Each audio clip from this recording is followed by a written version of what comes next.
Merci pour tous, vous l'avez compris, par rapport à l'invitation que vous avez reçue, et c'est passé dans la presse aussi. Il s'agit d'une initiative de la GRS, donc la gauche républicaine et socialiste, qui est un parti qui existe depuis 2019.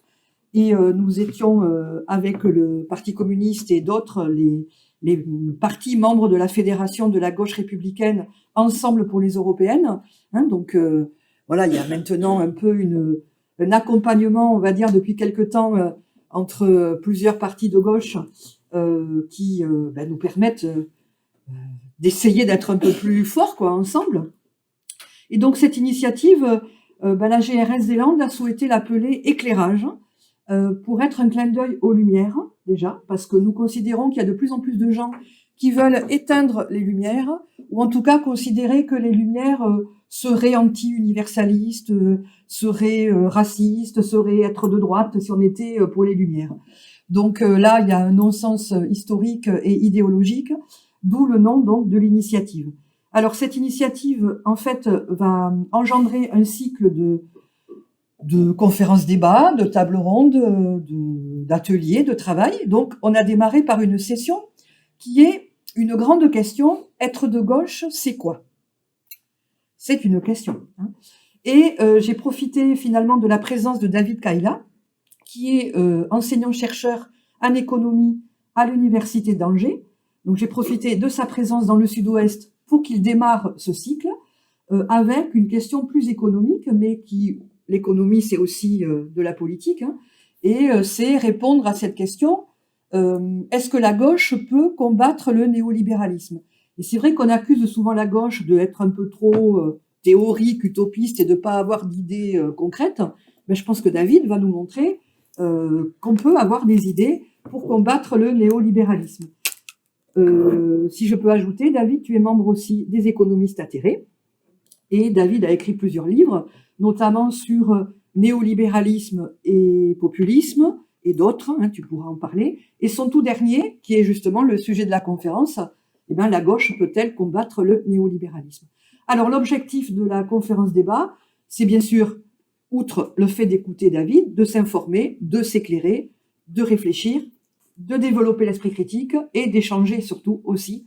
Donc, poser des questions, réfléchir ensemble, collectivement, puisqu'on est toujours plus intelligent à plusieurs. Voilà, je laisse la parole à David. Merci beaucoup. Merci. Je m'assois, j'ai bien chaud. Merci, effectivement, les services publics fonctionnent moyen, j'ai l'impression, ici, parce que le TER avec lequel je suis arrivé, parce que j'ai une journée de travail, d'études à Bayonne, hein, donc j'étais arrivé en TER hier, et il avait du retard, il était plein. J'ai interrogé les gens, on m'a dit c'est normal, et ça marche mieux dans ce sens-là, dans l'autre c'est pire. Et là, effectivement, le TER a été supprimé, hein, donc j'ai dû prendre mon TGV. Heureusement, je n'avais pas pris mon billet d'avance. Mais c'est vrai que voilà, ça fait partie, je pense, des problèmes politiques aujourd'hui. C'est-à-dire que s'il y a aujourd'hui une défiance vis-à-vis de l'État et des institutions, s'il y a beaucoup de gens qui sont en colère contre le gouvernement, mais pas le gouvernement uniquement actuel, mais les gouvernements depuis 30 ans, c'est aussi parce que les services publics ne fonctionnent pas à la hauteur de des attentes des gens. Et là, j'ai parlé des TER, mais on peut parler de l'école, de la justice, d'un certain nombre de la santé, évidemment. Voilà. Effectivement, et donc la question est comment on en est arrivé là. Alors, avant de revenir sur le néolibéralisme, je voudrais commencer par faire un topo de la situation politique. Alors, rassurez-vous, je n'ai pas suivi d'ailleurs l'actualité très concrète d'aujourd'hui, mais nous cherchons un gouvernement. Quand j'ai finalisé cet ouvrage, eh bien, nous en étions à peu près au même stade, puisque en fait, il était prévu que cet ouvrage soit terminé au mois de juin, au début du mois de juin. Alors, en fait, c'était 31 mai avec l'éditeur. Et puis, on a réfléchi un peu, on s'est dit, non, mais le 31 mai, ça va pas, parce qu'il y a les élections du 9 juin un peu après. Vu que ce livre parle de la gauche, ça serait quand même pas mal qu'on sache quel est le résultat du 9 juin pour pouvoir finaliser l'ouvrage. Donc, je m'étais dit, je vais écrire les trucs, et puis l'introduction, en fonction des résultats des élections européennes, je peaufinerai un peu. Et puis là, bing, dissolution. Ah ben, monsieur éditeur, qui est de Bordeaux d'ailleurs, hein, qui est pas très loin d'ici, le bord de l'eau, hein, évidemment, ça s'invente pas. L'éditeur. Ça serait bien quand même qu'on attende le résultat des élections législatives là, parce que mon livre va apparaître en septembre. Si mettons que la gauche gagne les élections législatives, ça sera évidemment pas pareil. Ou si l'extrême droite gagnait les élections législatives, ça serait pas pareil que voilà. Donc le livre, et même j'ai même envisagé de changer le titre du livre parce que si jamais l'extrême droite gagnait, hein, imaginez, et on pouvait tout imaginer au mois de juin. Et surtout après le résultat des élections européennes, eh bien peut-être qu'il aurait fallu ne pas centrer le livre sur l'état de la gauche, mais plutôt lui donner une orientation. Alors ça aurait entraîné un remaniement du contenu, mais comment combattre le Rassemblement national, ça aurait peut-être été ça le titre du livre. Bon, finalement il y a eu un premier tour, et à l'issue du premier tour, la question de la victoire du RN se posait encore, mais progressivement, je ne sais pas si vous vous souvenez, mais au bout de la semaine, enfin, on a vu le Front républicain se former, et puis finalement, voilà, j'ai pu terminer la conclusion. Enfin, je l'ai rédigée en fait entre les deux tours, et au moment de la terminer, j'en étais arrivé au point où je me disais bon, en fait, la gauche ne gouvernera pas, c'est à peu près certain. Alors même que Mélenchon disait on veut un Premier ministre du NFP. Souvenez-vous, il y a eu 2 semaines où les partis du NFP se sont réunis pour essayer de se mettre d'accord sur un Premier ministre, en l'occurrence une Première ministre possible, et Macron a dit non, de toute façon, moi je prendrai qui je veux, et il a pris Barnier au bout de 2 mois, hein, quasiment, c'est-à-dire début septembre, quoi. Alors moi, pendant ce temps, le livre était en train d'être imprimé, hein, c'est-à-dire que je n'avais pas de recul pour savoir que Barnier allait être élu, mais j'avais bien l'intuition que ça serait pas quelqu'un de gauche qui serait Premier ministre. Oui, nommé, pardon, élu. Pardon. Oui, bien sûr. Excusez-moi. C'est ma fourche à languer, comme on dit. Oui, donc, voilà. Donc, en fait, pour moi, il était clair que la victoire du NFP était une victoire en trompe-l'œil. Et il est clair qu'aujourd'hui, alors que l'Assemblée nationale n'a pas changé de composition, il y a plus beaucoup de gens à gauche qui espèrent vraiment quelqu'un, et notamment pas Lucie Castex, plus personne n'y croit, parce que, et de fait, la situation politique ne permet pas à la gauche de gouverner, en tout cas pas seule. Alors je voudrais revenir un peu sur sur ça, et ensuite nous verrons ce que c'est que le néolibéralisme, pourquoi la gauche ne combat pas réellement le néolibéralisme, et puis nous conclurons sur comment combattre le néolibéralisme. Donc, pour terminer l'introduction sur l'état de la gauche, eh bien, il faut prendre un peu de recul historique.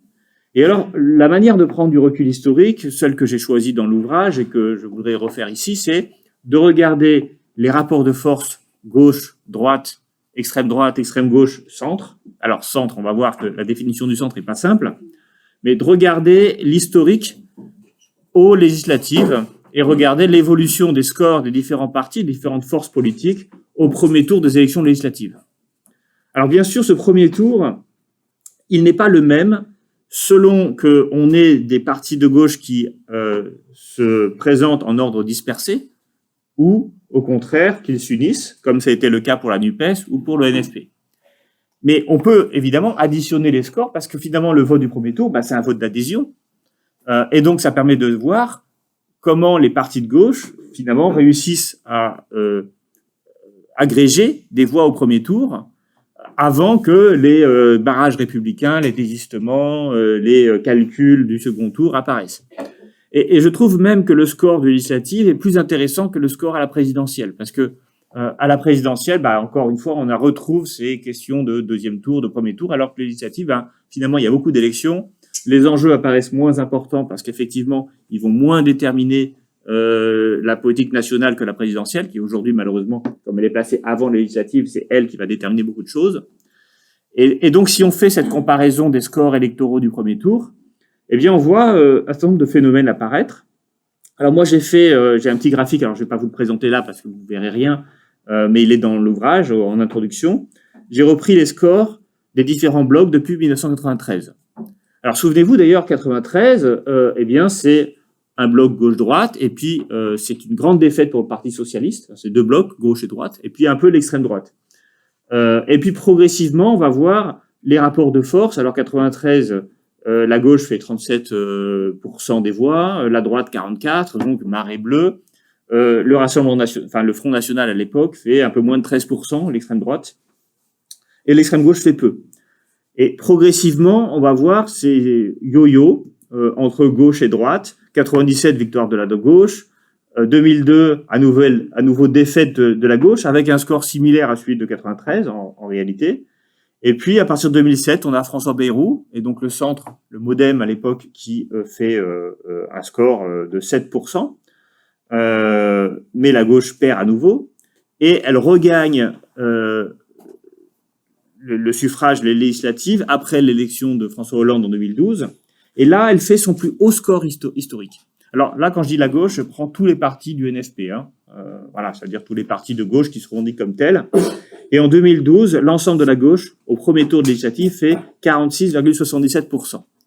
Quasiment la moitié de l'électorat. Et la droite, pour comparaison, en 2012, la droite fait 34,66%. Et l'extrême droite fait 13,79. Alors souvenez-vous, en 93, l'extrême droite faisait 12,75. Là, on est à 13,79. Entre 93 et 2012, l'extrême droite n'a quasiment pas progressé. Pas plus qu'en 2017. 2017, l'effondrement de la gauche et l'apparition d'un centre qui se veut à l'époque centre-gauche, puisque Macron, souvenez-vous, était ministre de Hollande quand même, et qui récupère une grande partie des voix. Et là, on a la victoire du macronisme.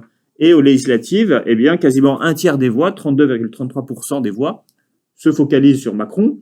Et du coup, effondrement de la gauche, qui passe de 46,77 à 27,56, donc quasiment 20 points de moins, en fait 19 points de moins, par rapport à son score historiquement haut de 2012.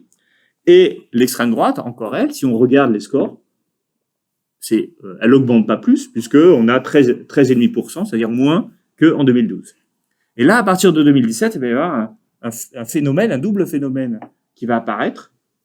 D'une part, la montée très rapide de l'extrême droite, puisqu'on est à 13,5 en 2017, on est à 24% en 2022, et on est à 34,44% en 2024. Donc en 2 ans, on a plus 10 points de l'extrême droite. Alors, derrière l'extrême droite, je mets bien sûr le Rassemblement national, je mets Zemmour, je mets aussi d'autres partis, des micro-partis d'extrême droite, Philippot, etc.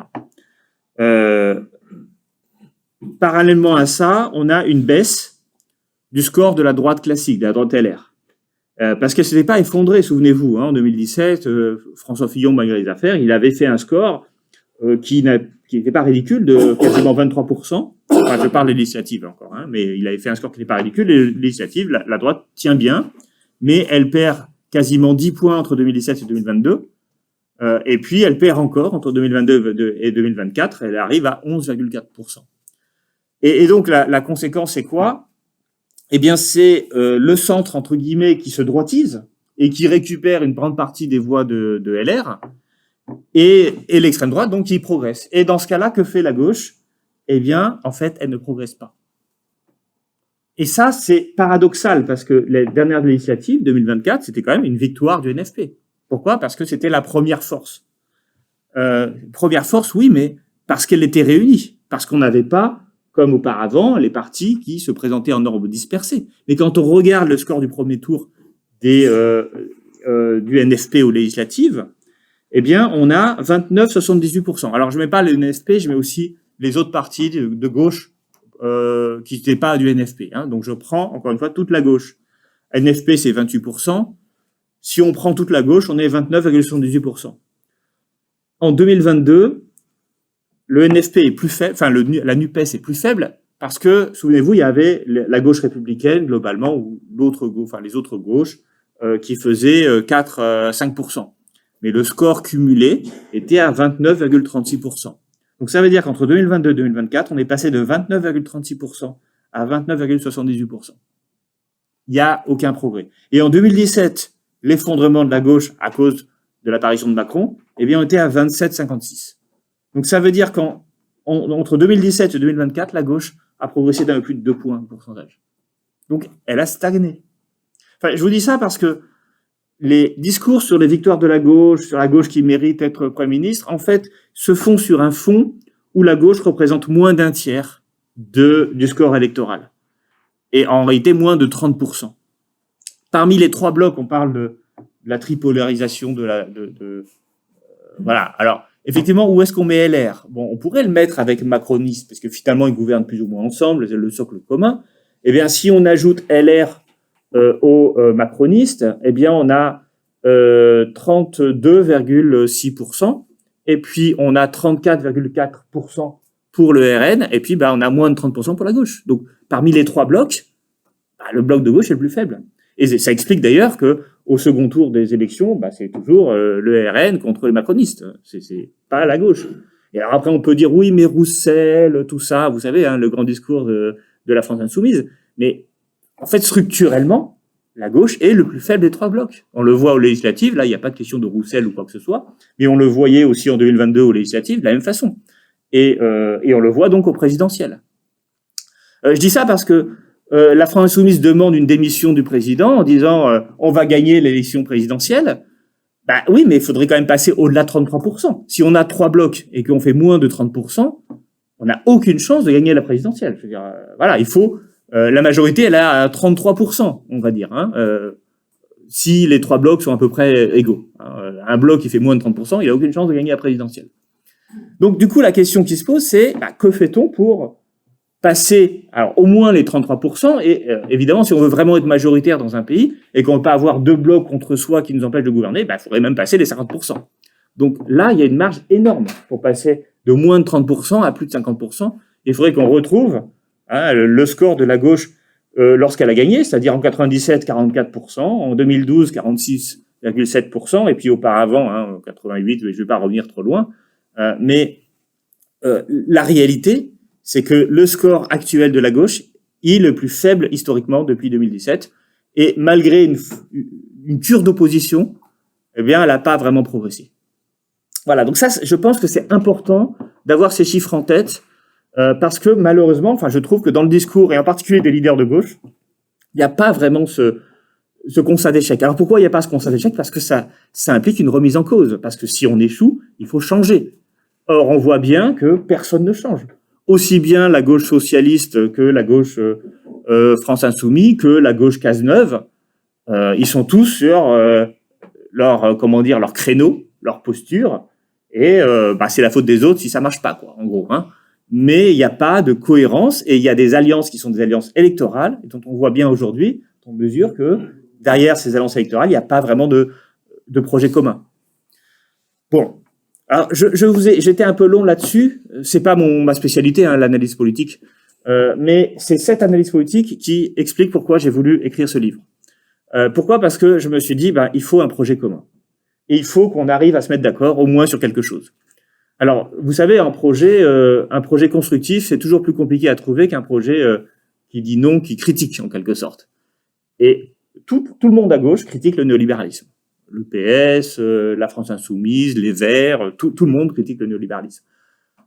Et donc, je me suis dit, essayons de voir un projet critique du néolibéralisme, essayons de rassembler cette gauche sur quelque chose, même si c'est pas un vrai projet constructif, c'est au moins une réflexion pour laquelle on peut trouver un socle commun, pour employer l'expression, pour arriver vers quelque chose. Sauf que je me suis rendu compte que, en réalité, quand on creuse un peu, aucune des gauches actuelles ne combat réellement le néolibéralisme. Ça veut dire que même là-dessus, en fait, ils n'arrivent pas à s'entendre pour proposer un projet alternatif. Alors, maintenant que j'arrive à ce stade, bien sûr, il faut que j'arrive à une définition du néolibéralisme. Alors d'ailleurs, j'écarte un peu la définition de la gauche. J'ai une vision instrumentale de la gauche. La gauche, c'est les partis de gauche, point barre. Je dis pas la gauche intellectuelle parce qu'évidemment, chez les intellectuels de gauche, bien sûr, il y a une critique parfois très vive et très construite du néolibéralisme, mais c'est pas eux qui gouvernent, c'est pas eux qui sont élus. Ce qui m'intéresse, c'est les partis de gauche actuellement. Et alors, avant de revenir sur leur stratégie et les raisons pour lesquelles je pense qu'ils ne combattent pas le néolibéralisme, il me semble nécessaire de définir ce que c'est que le néolibéralisme. Parce que souvent, quand on emploie de manière militante le terme néolibéralisme, on a souvent une vision un peu, le terme lui-même, c'est un terme un peu militant. C'est-à-dire, derrière, on pense ultralibéralisme ou libéralisme de marché, où l'État ne peut pas réguler l'économie, etc., etc. En réalité, alors ça c'est mon travail d'universitaire, de chercheur, hein, j'ai travaillé, je suis spécialisé en histoire des idées, et donc j'ai lu les textes des auteurs néolibéraux qui écrivent dans les années 30 et qui conçoivent justement ce néolibéralisme d'aujourd'hui. Et j'ai montré que ce néolibéralisme d'aujourd'hui, il est bien conforme, parce que c'est ça qu'il faut dire aussi, à ce que pensaient les auteurs des années 30. Alors, pour revenir à cette définition, eh bien, il faut ne pas oublier que les années 30 sont des années de crise économique, de crise politique. On est à l'aube de la Seconde Guerre mondiale, on a les démocraties libérales qui sont mises en danger par les ligues fascistes, par aussi les forces communistes qui ont le modèle de l'Union soviétique. Et souvenez-vous, à gauche en France, on s'est quand même divisé entre ceux qui soutenaient, qui acceptaient l'autorité de Moscou, et puis ceux qui ont fondé le Parti communiste, et puis ceux qui restaient des socialistes, on va dire, indépendants, qui ont formé la SFIO. Donc on avait ces forces-là qui contestaient le modèle de démocratie libérale, et en même temps, on avait une démocratie libérale qui était devenue illégitime du fait d'abord de la crise des années 30 et de l'incapacité des gouvernants à sortir de la crise. Et ce n'est qu'en 1936, avec le New Deal, mais le New Deal n'a pas si bien, enfin en 1932, mais le New Deal n'a pas si bien fonctionné, il a été critiqué. Et finalement, les États-Unis et la plupart des pays européens se sont sortis de la crise avec la Seconde Guerre mondiale. Alors, est-ce qu'on peut dire qu'ils sont sortis de la crise? Ils sont tombés dans une autre crise tellement plus importante que la question de la crise économique n'a pas, été caduque, quoi. Les États-Unis n'ont pas été détruits par la guerre, mais eux aussi, ils ont dû réformer leur économie en profondeur pour soutenir l'effort de guerre. Évidemment, du coup, il n'y avait plus de chômage, voilà. Il y avait des pénuries quand même, hein. Alors, cette crise structurelle du libéralisme, eh bien, a conduit un certain nombre d'intellectuels, qui étaient des intellectuels libéraux, à s'interroger sur les raisons de cette faillite et à proposer une refondation du libéralisme. Alors, quel était le libéralisme et qu'est-ce qu'il critiquait dans le libéralisme? Eh bien, le libéralisme classique, j'ai envie de dire, le libéralisme du 19e siècle, c'est un libéralisme de laisser-faire. C'est-à-dire que l'État ne doit pas s'occuper de l'économie. Il y a une économie d'un côté qui fonctionne selon les lois de l'offre et de la demande, du marché, et puis il y a l'État, et il faut le moins possible perturber ce fonctionnement, donc laisser faire, et l'État, lui, doit faire ses fonctions régaliennes, et voilà. Et quand on regarde le libéralisme manchestérien du Royaume-Uni du 19e siècle, c'est un libéralisme qui fait très peu de social, qui est libre-échangiste, qui ne s'occupe pas des affaires monétaires parce qu'on a les talons or, donc on va laisser l'or et l'argent déterminer la valeur des monnaies. Et ce système, eh bien, il est considéré comme le meilleur système. Et en fait, ce qui va se passer après la Première Guerre mondiale, c'est que tout ça va se disloquer. D'abord, les talons or ne fonctionnent plus après la Première Guerre mondiale. On n'arrive plus à convertir les devises, à garantir la convertibilité des devises en or. Ensuite, on s'aperçoit que le marché lui-même dysfonctionne parce qu'il y a la disparition de la concurrence dans certains marchés. On a des cartels très puissants qui contrôlent la sidérurgie. On a Rockefeller aux États-Unis qui contrôle la production, la distribution de pétrole. Et donc, on s'aperçoit que, livré à lui-même, le marché produit du monopole. Ah ben ça pose un problème dans la théorie qui dit que les prix doivent être des prix de marché. Hein, parce que quand le monopole, il contrôle le prix, enfin, il contrôle le marché, il contrôle le prix, donc du coup, il n'y a plus de prix de marché. Et puis, bien sûr, il y a les désordres sociaux qui sont liés à la crise, le chômage qui apparaît. Et donc, les libéraux de l'époque se disent, eh bien, il faut un nouveau libéralisme. Et la base, le fondement de ce nouveau libéralisme, c'est l'abandon d'une idée centrale chez les libéraux classiques, qui était que le marché est une institution naturelle qui émane de la nature humaine, qui fait qu'on aime échanger avec les autres. En fait, les libéraux classiques comme Adam Smith ou John Stuart Mill, enfin ces grands penseurs libéraux du 19e siècle ou du 18e pour Smith, eh bien, ils étaient persuadés que si on laissait des individus libres de faire ce qui est dans leur intérêt, eh bien, ils allaient échanger et de ces échanges allait naître spontanément le marché. Et ça, les néolibéraux disent, en fait, c'est une erreur. Le marché ne naît pas spontanément de la propension des individus à commercer les uns avec les autres. En réalité, pour qu'on commerce, Et déjà, faut qu'on supprime la violence, faut déjà qu'il y ait un État qui garantisse la sécurité des droits de propriété.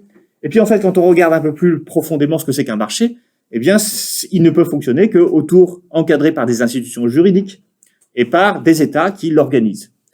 Et donc, ils changent complètement leur fusil d'épaule et ils disent, en fait, le marché n'est pas une institution naturelle.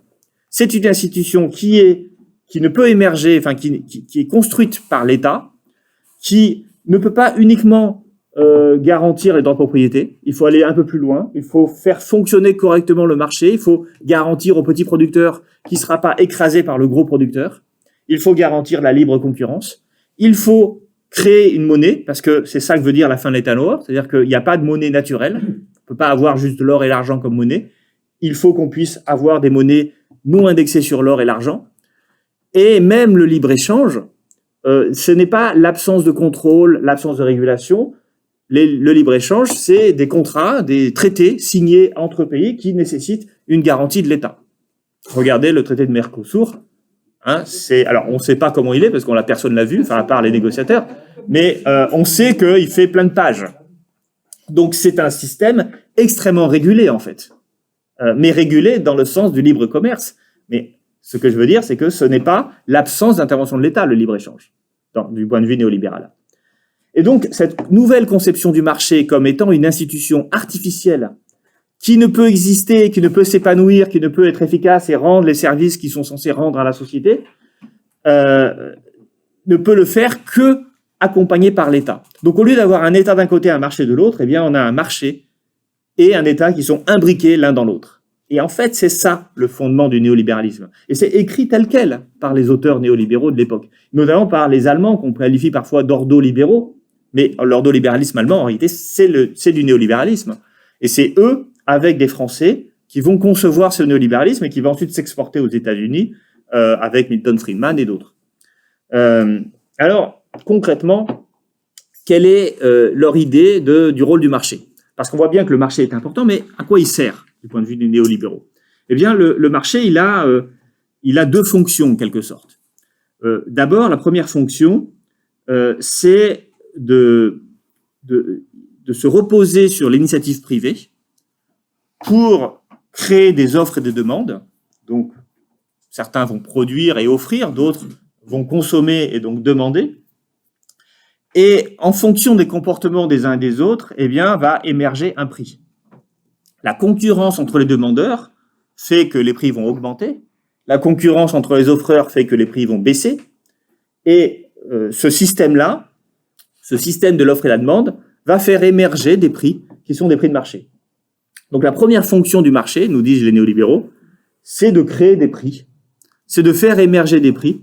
Chacun va chercher à utiliser ses propres préférences et ses propres capacités et ses connaissances pour demander, surenchérir sur son voisin ou au contraire, enfin surenchérir dans les deux sens, pour faire baisser le prix lorsqu'on est producteur, pour faire augmenter le prix lorsqu'on est consommateur. Et donc, un prix de marché va émerger. Et la deuxième idée des néolibéraux, c'est que ces prix de marché sont absolument essentiels pour coordonner les comportements des gens. C'est-à-dire, on voit les comportements des gens produisent des prix, mais les prix, en retour, eh bien, ils créent des incitations et ils font que les individus vont s'adapter à ces prix pour déterminer leur offre et leur demande. C'est-à-dire que lorsque le prix va augmenter, on va se dire « Ah bah tiens, je vais arrêter de consommer ça, je vais consommer autre chose plutôt ». Ou inversement, quand le prix va baisser, on va vouloir plus acheter d'un produit. Et c'est la même chose du côté offre. Donc en fait, on a bien une mécanique qui est au cœur du raisonnement des néolibéraux. C'est que le marché est un outil qui sert d'une part à former des prix, à créer des prix, et d'autre part à faire en sorte que ces prix créent des institutions et permettent de coordonner le fonctionnement de la société. Et il s'appuie pour cela sur des théories des économistes qui disent effectivement les marchés ont pour fonction première de coordonner les comportements des uns des autres. Et donc c'est ça, en ça que le marché est central dans l'analyse. C'est-à-dire que c'est vraiment le système qui permet d'organiser l'ensemble de la société, en tout cas de tout ce qui est économique, mais on va voir que tout est économique en fait. Je veux dire, dans une société marchande, tous les comportements qu'on peut avoir, finalement, c'est une affaire de calcul de coût-avantage. On peut finir par dire, tout est comme ça. Et vous savez que quand on dit que, par exemple, certaines personnes votent pour, par exemple, tel ou tel leader politique, eh bien, on dit, c'est parce que finalement, ça ne coûte pas grand-chose de voter, mais en échange, eh bien, il pourra gagner davantage. Donc, il y a l'idée que même la politique peut être finalement une forme d'extension du marché, c'est-à-dire du calcul d'intérêt, avec derrière des stratégies. Eh bien, c'est aujourd'hui un lieu commun, en fait. Tout peut être analysé, tout comportement social peut être analysé comme un calcul d'intérêt fondé sur des prix. Donc ça peut aller très loin, vous voyez, l'idée du marché comme étant le cœur, le réacteur, j'ai envie de dire, de l'organisation sociale. Bon, et c'est ça en fait que disent les néolibéraux. Mais alors du coup, qu'est-ce que doit faire l'État? J'ai dit l'État doit se mettre au service du marché, mais concrètement, ça signifie quoi? Alors là, il y a une série de recommandations. Première chose, il faut éviter que des industriels se mettent à faire disparaître leurs concurrents et deviennent en monopole. Parce qu'évidemment, s'il y a un monopole dans un marché, il n'y a plus de prix de marché. Il y a le prix du monopoleur.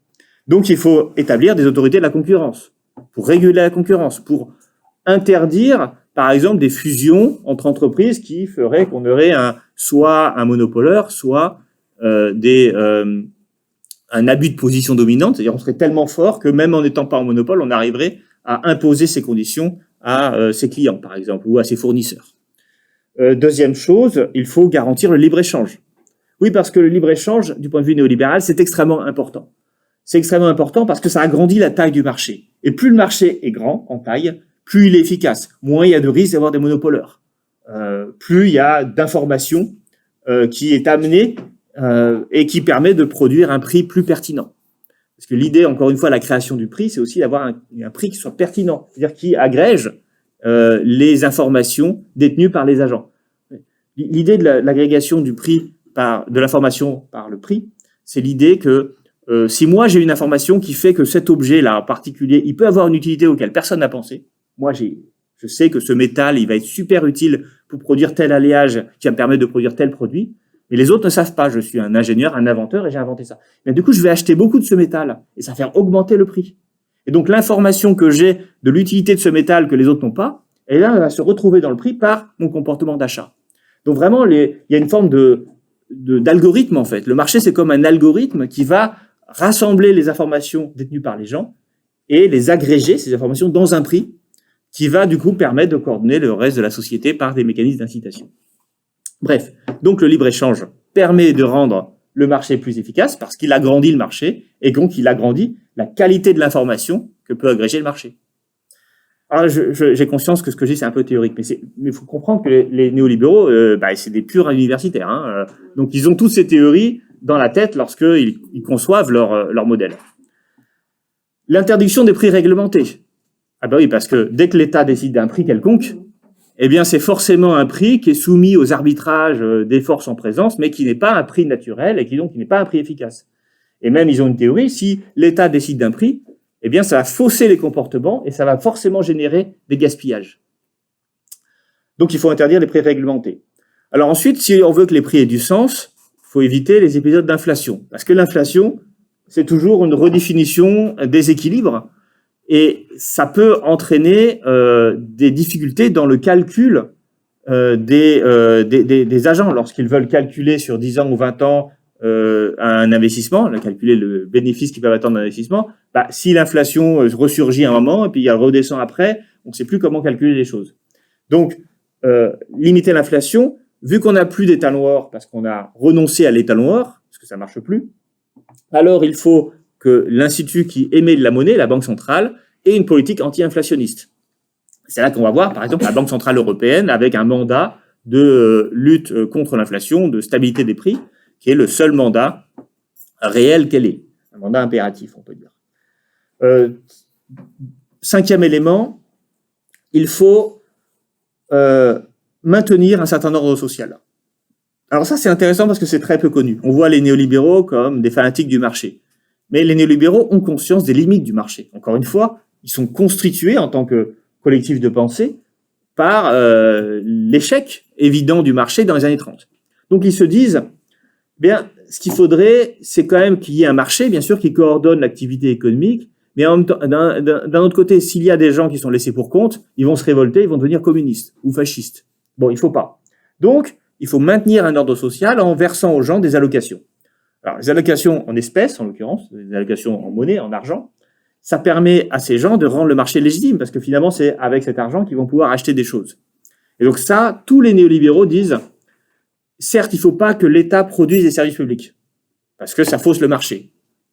Mais par contre, il faut que l'État donne de l'argent aux ménages, notamment les moins fortunés, des revenus complémentaires, pour qu'ils puissent consommer et accepter le marché comme étant le lieu par lequel ils vont pouvoir satisfaire leurs besoins de consommation. Et donc, ils ont conçu tout ça. Ils ont par exemple dit, plutôt que d'avoir un service public d'éducation, donnons des chèques aux familles. Comme ça, elles pourront envoyer leurs enfants dans les écoles privées. Et puis, c'est la liberté. Et c'est beaucoup plus efficace que produire soi-même le système éducatif. Ce qu'on appelle les chèques éducation, qui sont portés par Hayek et Friedman, qui ont été vraiment une des revendications les plus importantes, des idées néolibérales les plus fortes exprimées par ces gens-là. On voit aussi derrière que ça ne veut pas dire que l'État, du coup, ne dépense pas d'argent. Parce que ça coûte très cher de donner de l'argent aux familles pour qu'elles dépensent. Et ça veut dire aussi que, du coup, les dépenses publiques ne sont pas contradictoires avec le néolibéralisme. Ce qui est contradictoire avec le néolibéralisme, c'est la production publique, hors marché, mais pas l'idée de donner de l'argent aux gens. Et si on peut donner des subventions aux entreprises, vas-y, allons-y, parce que finalement, on va aussi accompagner les entreprises dans leurs décisions. Donc, le néolibéralisme, vous voyez, déjà, c'est une chose importante, c'est pas un État faible. C'est un État qui peut redistribuer beaucoup d'argent. Corriger les défaillances de marché. Et oui, parce que les néolibéraux savent qu'il existe des défaillances de marché. Alors, c'est quoi une défaillance de marché? C'est le fait que le marché ne prenne pas en compte l'ensemble des coûts lorsqu'il fonctionne. Alors, le cas typique, c'est par exemple la pollution. Bon, dans le marché, vous êtes un producteur, par exemple producteur de porc, vous produisez du porc, et du coup, vous avez des activités, c'est une activité polluante. Il y a du lisier, on essaie d'évacuer le lisier, ça va dans les nappes phréatiques, ça pollue l'eau. Bon, si vous nettoyez pas le lisier, si vous ne traitez pas le lisier, et que vous le balancez comme ça dans les nappes phréatiques, vous pourrez produire du porc à moindre coût. Donc vous y gagnez. Et puis vos consommateurs, ils y gagnent aussi, parce qu'ils achèteront du jambon pour moins cher. Mais on voit bien que ça a un coût social. Parce que ceux qui boivent de l'eau, et qui sont pas concernés par le rapport, la production et la consommation de porc, eux, ils y perdent. Donc ça, c'est ce qu'on appelle un coût, une externalité. En économie, ça veut dire c'est une défaillance de marché. Le marché de producteurs de porc, il est défaillant parce qu'il crée des coûts qui pèsent sur des tierces personnes qui ne sont pas impliquées dans les relations de marché. Et ça, je vous rassure, les économistes, ça fait très longtemps qu'ils connaissent ça. Donc du coup, qu'est-ce qu'on fait? Là aussi, l'État doit intervenir. Alors comment il fait? Le principe pollueur-payeur. Vous polluez, vous avez le droit, mais vous devez compenser les gens qui ont une eau de mauvaise qualité, ou vous devez nettoyer l'eau, ou je ne sais pas. Inversement, donc aujourd'hui, la question de la pollution, c'est beaucoup le CO2. Il n'y a pas que ça, bien sûr, mais par exemple, les émissions de gaz à effet de serre. Et donc, on va demander aux pollueurs de payer lorsqu'ils émettent, c'est le marché des droits à polluer. Ce marché des droits à polluer, c'est typiquement un raisonnement néolibéral. Pourquoi? Parce qu'on a un problème, une défaillance de marché. Donc, on va non pas interdire aux gens de polluer, mais leur demander de compenser la pollution en achetant des droits d'émission qui sont très chers. Donc, on va les inciter à un prix de la tonne de carbone qui fait que, si on veut économiser de l'argent, il va falloir qu'on baisse ces émissions, ou alors qu'on revende si on ne consomme pas, si on a réussi à baisser ses émissions, on va revendre ces droits à polluer à d'autres entreprises et donc on gagnera de l'argent. Donc, vous voyez, c'est comment le mécanisme du prix du carbone va inciter les pollueurs à moins polluer. On peut subventionner aussi des productions utiles à la société. Là, il peut y avoir des externalités positives. Par exemple, vous produisez de la recherche scientifique, vous êtes une entreprise, vous recrutez des chercheurs, vous produisez des savoirs. Les savoirs, ça vous est utile à vous en tant qu'entreprise, mais c'est aussi utile à l'ensemble de la société. Donc ça veut dire que le gain réel du savoir, est supérieur à votre gain privé. Donc il faut subventionner. Et c'est comme ça qu'on va faire le crédit impôt recherche. Le crédit impôt recherche étant une manière de subventionner les entreprises qui embauchent des chercheurs et qui produisent de la recherche. Parce que c'est un bien public et que du coup, il y a un marché défaillant. Et puis, dernier élément, préserver l'état de droit. Alors, les néolibéraux, ils ont une définition très précise de l'état de droit, qui n'est pas d'ailleurs incompatible avec celle qu'ont les juristes. Mais ils disent la chose suivante. un état de droit, c'est un état dans lequel le pouvoir public ne peut pas avoir de décider de mesures discrétionnaires. Alors, une mesure discrétionnaire, c'est, comme son nom l'indique, c'est une mesure à discrétion, du responsable politique. Macron décide de dissoudre l'Assemblée nationale, c'est une mesure discrétionnaire. Alors ça pose pas de problème parce que ça touche pas à l'économie. Mais si l'État pouvait, de manière discrétionnaire, augmenter le prix du pain ou baisser le prix du pain, ou eh bien ça perturberait le marché. Donc les néolibéraux disent il faut maintenir l'état de droit parce que l'état de droit, en fait, c'est l'idée, en anglais on dit the rule of law, c'est-à-dire le règne de la loi, c'est-à-dire que tout ce que fait l'État doit être conforme à un certain ordre légal, ce qui signifie que l'individu n'a pas tous les pouvoirs. En gros, le pouvoir exécutif n'a pas le pouvoir de faire la loi, donc c'est la séparation des pouvoirs, mais c'est aussi, il ne peut pas prendre des mesures de manière discrétionnaire qui changeraient les équilibres, et notamment ici, les équilibres du marché. Voilà, donc si je résume, les néolibéraux vous disent, il faut réguler la concurrence, il faut organiser le libre-échange, il faut interdire les prêts réglementés, et en même temps, préserver l'état de droit et donc interdire les mesures discrétionnaires. Il faut que l'État corrige les défaillances de marché, il faut que l'État maintienne l'ordre social, il faut que l'État, à travers sa banque centrale, limite la hausse des prix. Voilà. Et ça, c'est finalement le cœur du projet néolibéral. Bon, alors, ce projet néolibéral, il a bien sûr des conséquences négatives. Et la conséquence négative la plus importante, bon, alors on pourrait en discuter pendant longtemps, je ne vais pas revenir dessus, mais c'est la mise en concurrence de tous les producteurs. C'est le moins-disant social qui gagne, c'est-à-dire celui qui va baisser son prix maximum. C'est notamment dans le cadre de libre-échange, on voit bien que les normes écologiques sont pas les mêmes dans un pays, mais on va quand même acheter, donc on va exporter sa pollution dans d'autres pays. Et puis surtout, c'est l'État impuissant. C'est un État qui ne peut plus répondre aux besoins de sa population, parce que son objectif premier, c'est d'une part de s'assurer que les marchés fonctionnent bien. Mais oui, mais moi, je vote pas pour un président qui s'assure que les marchés fonctionnent bien. Moi, je voudrais un président qui s'assure que les services publics fonctionnent bien. Mais or, il ne peut pas faire ça. Parce qu'il est condamné dans un régime ouvert, dans une économie ouverte, il est condamné à quémander des investisseurs et des industriels qu'ils veuillent bien créer de l'emploi chez lui. Chaque État est en concurrence avec les autres pour attirer les investissements productifs et donc les emplois sur son territoire. Et donc, qu'est-ce qu'il fait pour attirer ces emplois? Vu qu'on est dans un système de marché libre où chacun, le mieux offrant, c'est lui qui gagne, eh bien, il faut qu'il promette des profits supérieurs.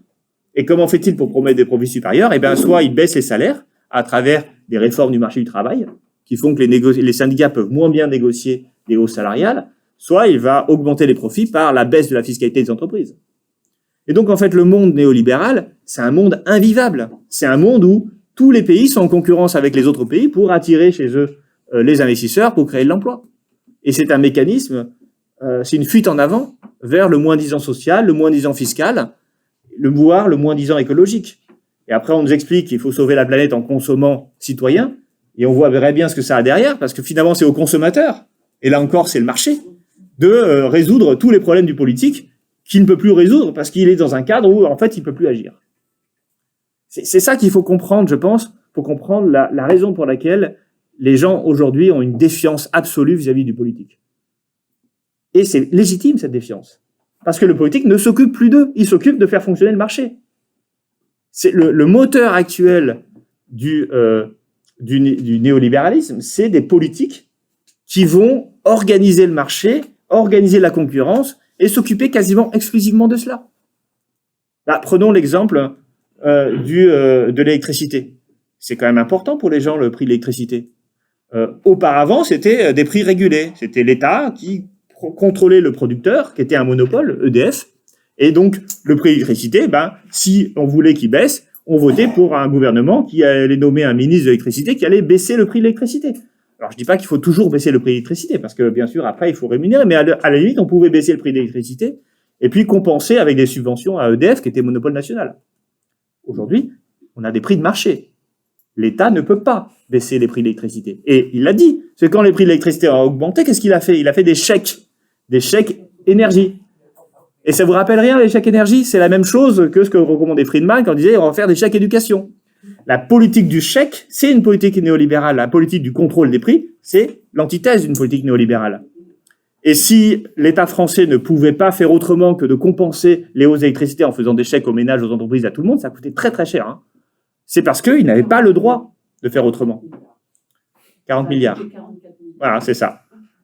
Donc, tout ça parce que le néolibéralisme a coûté très cher aux finances publiques.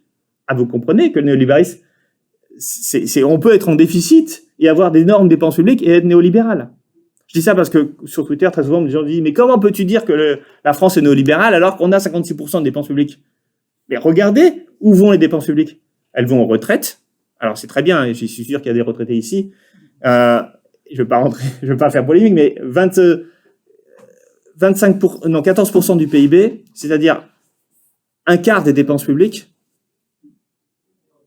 c'est les retraites. Plus d'un quart des dépenses publiques, c'est les retraites. Donc, alors, c'est bien, mais ça veut dire quand on dépense pour les retraites, on ne dépense pas on n'est pas en train de produire du non-marchand. En fait, comme je l'ai dit, les allocations versées aux ménages, c'est pas du tout incompatible avec le néolibéralisme. Et on va avoir des subventions pour les entreprises. Donc là aussi, c'est considérable. C'est 160 milliards les subventions pour les entreprises par an, globalement. Donc ça représente moins que les retraites, mais beaucoup plus que le budget de l'éducation nationale. Et voilà. Et les TER qui arrivent en retard, c'est parce qu'on ne met pas l'argent sur les TER, mais on met l'argent sur des prestations sociales ou des prestations aux entreprises ou des réductions d'impôts aux entreprises, etc., etc. Bon, cette gauche, elle a du mal à combattre le... Oui. Excusez-moi de vous interrompre, mais vous parlez des retraites, vous parlez des cotisations, des prestations, c'est pas le budget de l'État. C'est le budget public. Oui, c'est pas la même chose. Non, alors, attendez, oui et non. Enfin, non, mais je connais le débat, mais le budget de la sécurité sociale est voté à l'Assemblée nationale, qui est un organisme de l'État. Peu importe, honnêtement, ça n'a absolument aucune importance aujourd'hui. Que ce soit financé, d'abord, c'est pas tout à fait vrai. Il y a beaucoup d'impôts, de contributions CSG. C'est une contribution qui, en fait, est pas une cotisation sociale.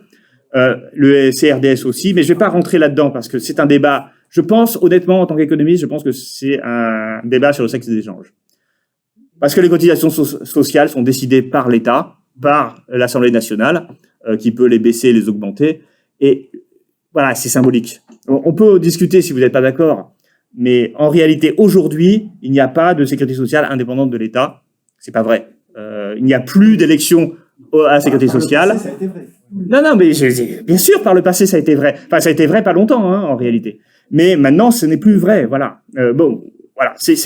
En tout cas, du point de vue de la comptabilité nationale, on ne fait plus de différence. Alors, c'est vrai qu'on ne devrait pas dire l'État, on devrait dire les administrations publiques, parce que quand je parle du TER, c'est pas l'État non plus, c'est la région dans ce cas-là. Vous voyez, voilà. Mais si, c'est la région. Ah si, c'est la région. Je suis désolé. Bon. Sur l'organisation du transport. Les rails, c'est pas la région. Je parle pas des rails, je parle des TER. Les TER. Et après, même les rails, c'est pas l'État, parce que c'est une entreprise publique qui n'est pas l'État. Bref, on va rentrer dans les détails.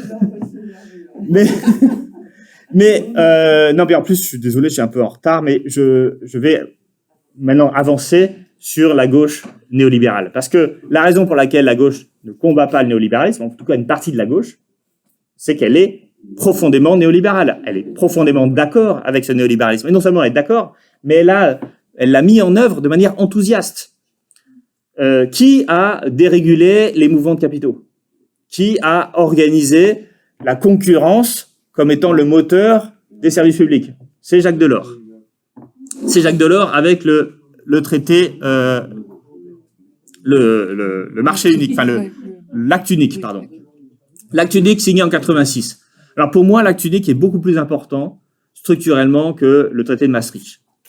Alors c'est vrai que la plupart des gens connaissent peu l'acte unique, ils connaissent bien le Maastricht parce qu'ils ont voté sur Maastricht, mais en réalité, Maastricht, c'est la conséquence de l'acte unique, et l'essentiel des réformes néolibérales ont été pensées, conçues au moment de la signature de l'acte unique.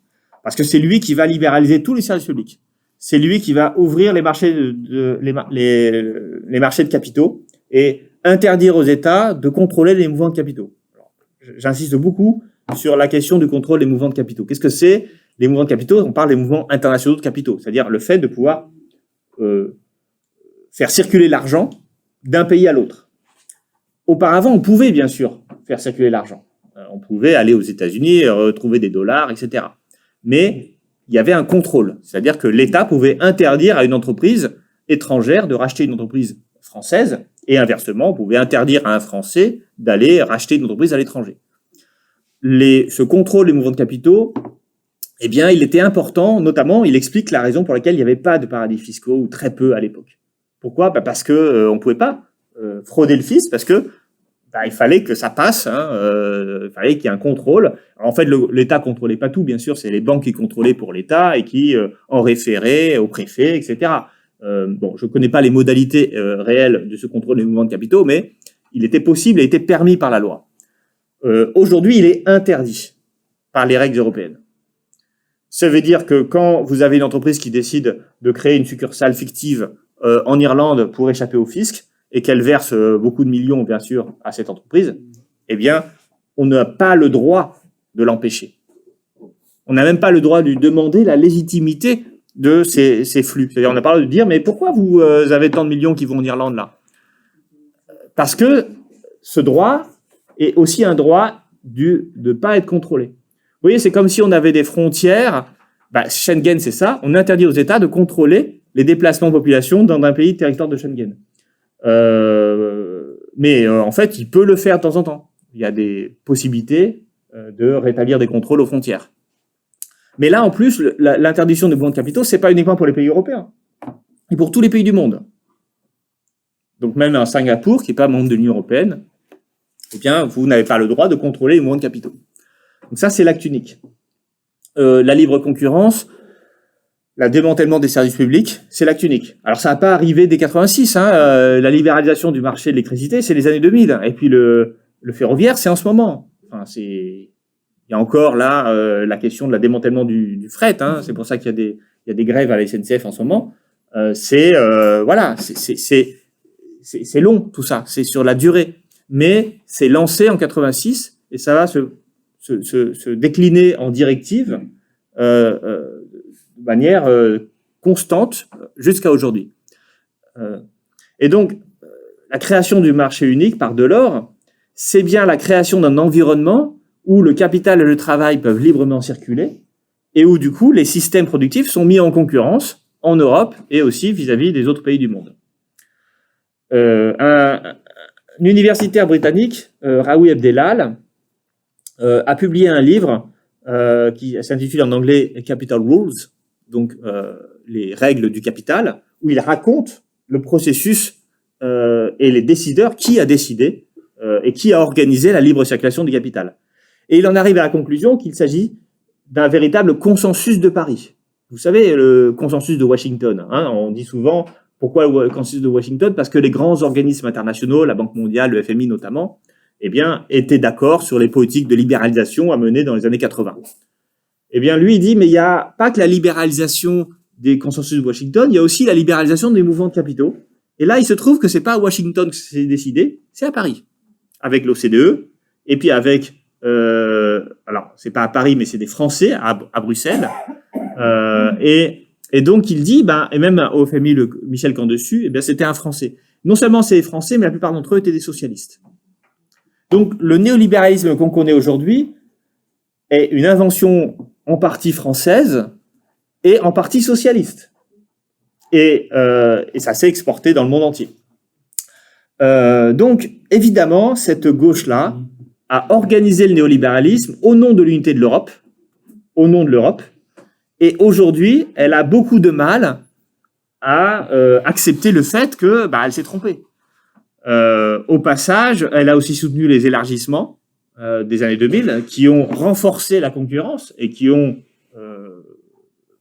réorganisé profondément l'industrie européenne, puisque maintenant, c'est en Pologne qu'on produit l'essentiel des usines que sont les usines d'assemblage. Et si vous voulez acheter un produit, une machine à laver ou un truc comme ça, vous avez toutes les chances que ça soit produit en Pologne.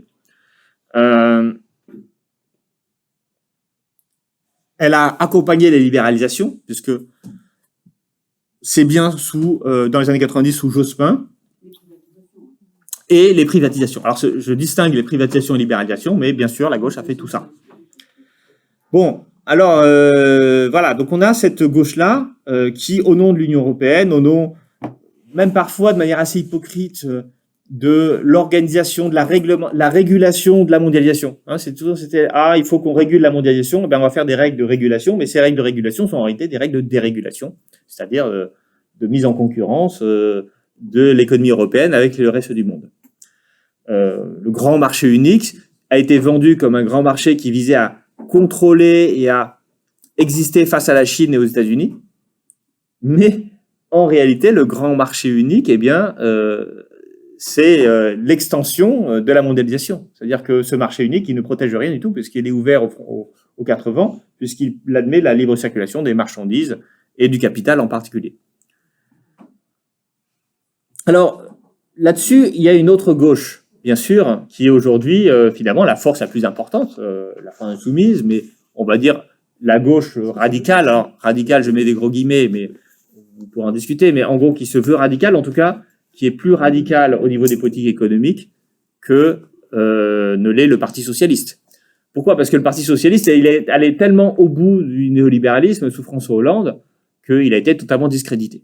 Donc, là-dessus, eh bien, on a du coup la Mélenchon qui devient le leader de la gauche et qui, au départ, souvenez-vous, avait, en 2017, au début en tout cas de sa campagne, un discours souverainiste, un discours critique vis-à-vis de l'Union européenne, un discours qui pouvait tout à fait s'intégrer à, finalement, un discours anti-néolibéral. Mais quand vous écoutez Mélenchon aujourd'hui, et c'est pas lui simplement, hein, mais les leaders de la France insoumise, eh bien, je trouve qu'il a beaucoup atténué son discours anti-néolibéral. Et en fait, quand on regarde ce qui est au cœur de la politique de Mélenchon, la stratégie de la France insoumise, c'est d'une part ce que Chantal Mouffe a appelé le populisme de gauche. Alors ce populisme de gauche, il faut, là aussi, je ne vais pas venir trop longtemps parce que je ne vais pas avoir le temps, mais c'est quand même des choses assez précises. Je vous invite à lire le livre de Chantal Mouffe, hein, Pour un populisme de gauche, publié en 2008, et qui est vraiment qui est le produit de ces discussions avec Mélenchon, Ruffin et tout ça. Alors à l'époque, Ruffin était sous cette ligne-là, maintenant je pense qu'il a un peu changé. Et contrairement à ce qu'on pourrait croire, le populisme de gauche, c'est pas du souverainisme. En fait, la base de la réflexion de Chantal Mouffe, c'est de dire, eh bien, il faut abandonner la lutte des classes. Parce que on peut pas faire une politique uniquement basée sur des questions économiques. Il faut qu'on élargisse le socle de gauche en intégrant les écologistes, les féministes, les défenseurs des opprimés en général. Et donc, eh bien, ça veut dire, c'est un discours qui se qualifie lui-même de post-marxiste, c'est-à-dire qu'il ne met plus l'économie au cœur, mais le sociétal, on va dire, sociétal et l'écologie, et qui veut rassembler tout cela. Alors le problème, c'est qu'en voulant rassembler des gens qui ne sont pas forcément d'accord entre eux, eh bien, on arrive aujourd'hui à la conclusion de cette dynamique populiste de gauche qui conduit à dire, finalement, les ouvriers des campagnes, ils sont tous racistes, je n'en veux plus, maintenant je veux rassembler les centres urbains. Et ça, c'est la conséquence de ce discours populiste de gauche. Mais ça veut dire aussi une chose, c'est qu'on abandonne l'économie, en fait, au cœur de la politique. Alors, je dis ça en même temps, on va me dire, mais enfin, David, c'est pas vrai, il parle d'économie, regardez, la France insoumise, ils veulent taxer les riches, et c'est vrai, enfin, ils le disent en tout cas, et ils veulent faire quoi? Alors moi, je vous invite à écouter, à réécouter si vous avez l'occasion, Emmanuel Bompard, à la rentrée, là, c'était en septembre, il était invité dans la grande émission de France Inter, Questions politiques, le samedi, non, c'est le dimanche, pardon, le dimanche à midi sur France Inter. Et vous pourrez retrouver assez facilement l'émission. Et on est en octobre, je crois, fin septembre, début octobre. Et vous savez, dans cette émission, si vous la connaissez, on demande toujours à l'invité de trouver une image du jour qu'il va commenter. Alors c'est là que l'interviewé a la possibilité de mettre en avant une question. Et à l'époque, on venait d'apprendre que Sanofi allait revendre les entreprises qui font le Doliprane. Et moi, je m'attendais à ce qu'il parle de ça. Parce que là, pour le coup, c'est un enjeu au niveau néolibéralisme. C'est à une entreprise américaine en plus. Hein. Donc c'est vraiment la libre circulation du capital, le rachat de nos usines par des étrangers, et puis surtout, ça touche aussi à la santé des gens. Mais il n'a pas du tout parlé de ça. L'image qu'il a prise, c'est des étudiants qui font la queue pour avoir de l'aide alimentaire. Alors, bien sûr, c'est une question sociale importante, mais c'est pas vraiment une question économique, parce que derrière ça, il a déroulé. Comme sur la redistribution de richesse. Exactement. C'est pas de l'économie, c'est du social, la redistribution. Qu'est-ce que j'ai dit tout à l'heure? J'ai dit quand on fait des chèques aux gens, on n'est pas contraire au néolibéralisme. Et lui, il a voulu dire ça pour dire, regardez, notre projet du NFP, c'est un projet qui va permettre d'avoir une allocation pour les étudiants. Une allocation donnée aux étudiants de... Alors, il ne s'est pas précisé, regardez en programme, il ne s'est pas précisé le montant de l'allocation, mais vraiment l'idée de l'allocation aux étudiants, l'allocation d'autonomie même, parce que ce n'est pas que les étudiants, c'est l'ensemble des jeunes. Et moi, c'est pas, je veux dire, la question n'est pas est-ce qu'il faut aider les étudiants. Moi, je suis pour aider les étudiants. Mais la question, c'est au moment où notre industrie pharmaceutique est en train de se faire acheter par des Américains, où moi, je pense que pour répondre à ça, il faut nationaliser, c'est-à-dire reprendre le contrôle de l'économie. Et là, je vois une stratégie anti-néolibérale. Eh bien, il va proposer finalement autre chose qui est de donner des chèques. Et je vous ai dit, le néolibéralisme, il est parfaitement d'accord avec ça. Alors, on peut avoir un néolibéralisme social, un néolibéralisme qui redistribue. C'est pas incompatible avec la théorie néolibérale, puisque justement, c'est au cœur de leur réflexion. Il faut maintenir l'ordre social, et pour ça, il faut donner des chèques. Les étudiants sont pauvres, eh bien, donnons-leur des chèques. Et ça, voilà, moi, ça me dérange. Ça me dérange parce que je connais le substrat qu'il y a derrière le néolibéralisme. En fait, le problème du néolibéralisme, c'est les riches ont le droit de s'enrichir avec le marché. Il faut laisser le marché fonctionner correctement, comme il le fonctionne. Et ensuite, je vous donne la parole après parce que j'ai presque fini. Et ensuite, eh bien, il faut redistribuer par la taxation et la redistribution. Les néolibéraux sont parfaitement à l'aise avec le principe de la redistribution. Ils sont opposés à la réglementation des prix, aux nationalisations, au contrôle par l'État des marchés. Et voilà, donc je veux dire par là qu'il a manqué une occasion d'être vraiment anti-néolibéral. Mais quand on regarde ce qu'est devenu la France insoumise aujourd'hui, on le comprend. Ce n'est pas les questions économiques qui les animent, ce n'est pas les politiques industrielles. Ce n'est pas... alors bien sûr, ils vont critiquer, et ils ont raison, bien sûr, le Mercosur et les traités de libre-échange. Mais comme 90% des Français, en réalité. Ce n'est pas quelque chose de très original de critiquer le Mercosur. Je veux dire, l'extrême droite aussi le fait. Je ne dis pas que le France insoumise c'est l'extrême droite. Hein. Je dis juste que, voilà, c'est pas quelque chose qui va les distinguer et qui va distinguer la gauche. Donc on se retrouve finalement avec deux gauches.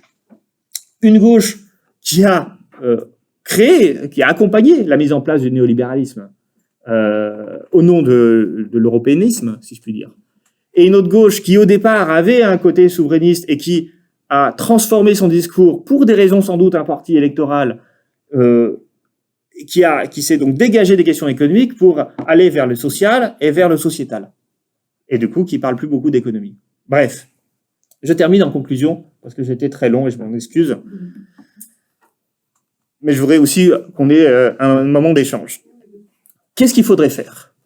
Quelle solution peut-on... Est-ce qu'il est possible aujourd'hui, dans l'état du monde actuel, dans l'état des règles européennes, des traités européens, est-ce qu'il est possible de sortir du néolibéralisme? Alors, soyons clairs, c'est pas facile.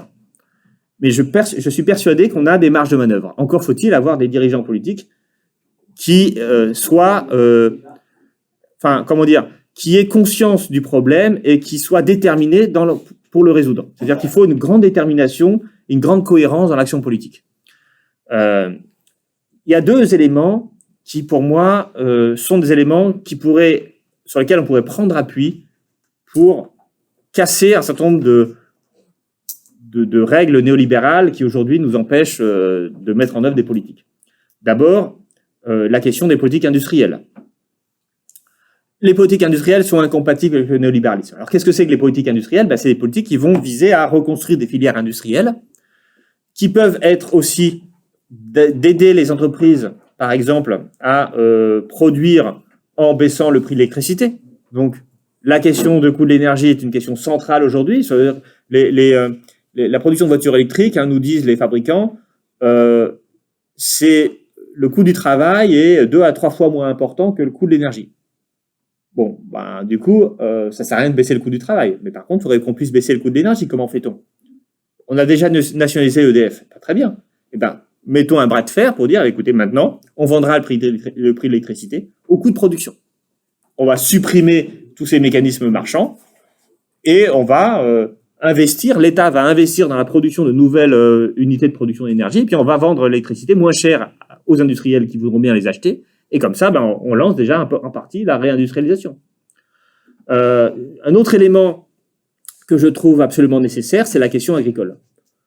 Alors, vous voyez, je ne savais pas qu'il y aurait des révoltes, encore en ce moment, hein, il y a des révoltes des agriculteurs, mais le dernier chapitre de cet ouvrage, il est justement consacré à un nouveau modèle agricole. Aujourd'hui, les agriculteurs, ils souffrent parce que, en réalité, ils vendent leur production au prix de marché. Et le prix de marché, c'est le prix mondial. C'est pas un prix. Pourquoi? Parce qu'on a ouvert nos frontières aux importations agricoles. Et du coup, c'est une concurrence déloyale pour les agriculteurs. Et tout le monde le sait. Tout le monde le sait que les agriculteurs du Brésil, eh bien, ils n'ont pas les mêmes moyens de production.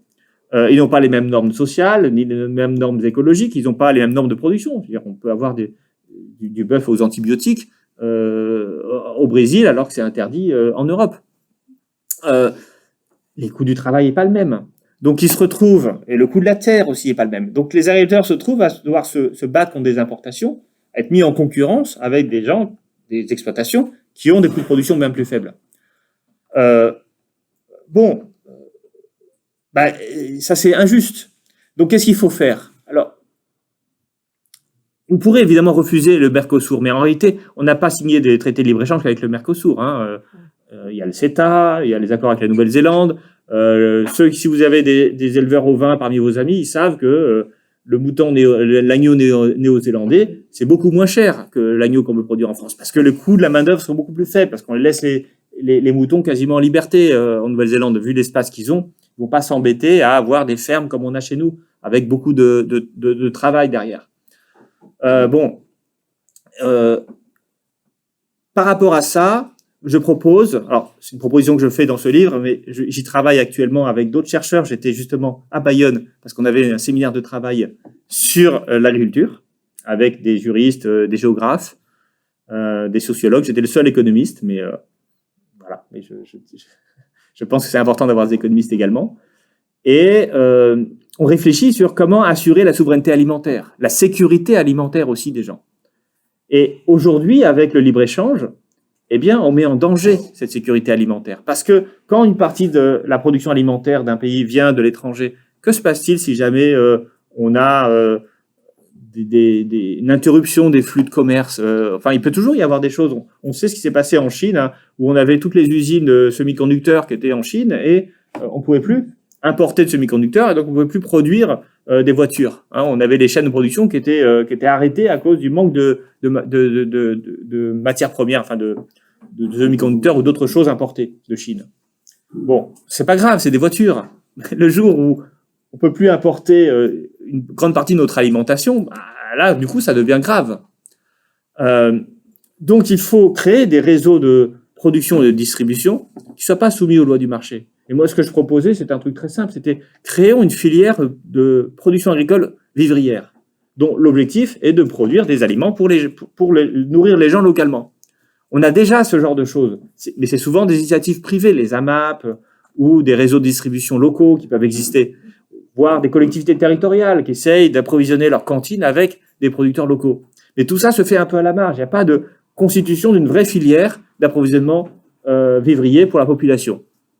Et bien ça, on peut le faire. Et ça, c'est incompatible avec le néolibéralisme. Et je suis sûr que si on demandait aux gens, ils seraient tous favorables, y compris à droite d'ailleurs, à protéger nos agriculteurs et à leur assurer des débouchés pour les cantines scolaires ou voire pour les transformateurs et les distributeurs. Bref, l'idée, on avait à une époque, et je termine là, l'agriculture à une époque, au moment de la PAC, ancienne génération, eh bien, on avait le principe des prix garantis. Les agriculteurs n'étaient pas soumis au prix de marché.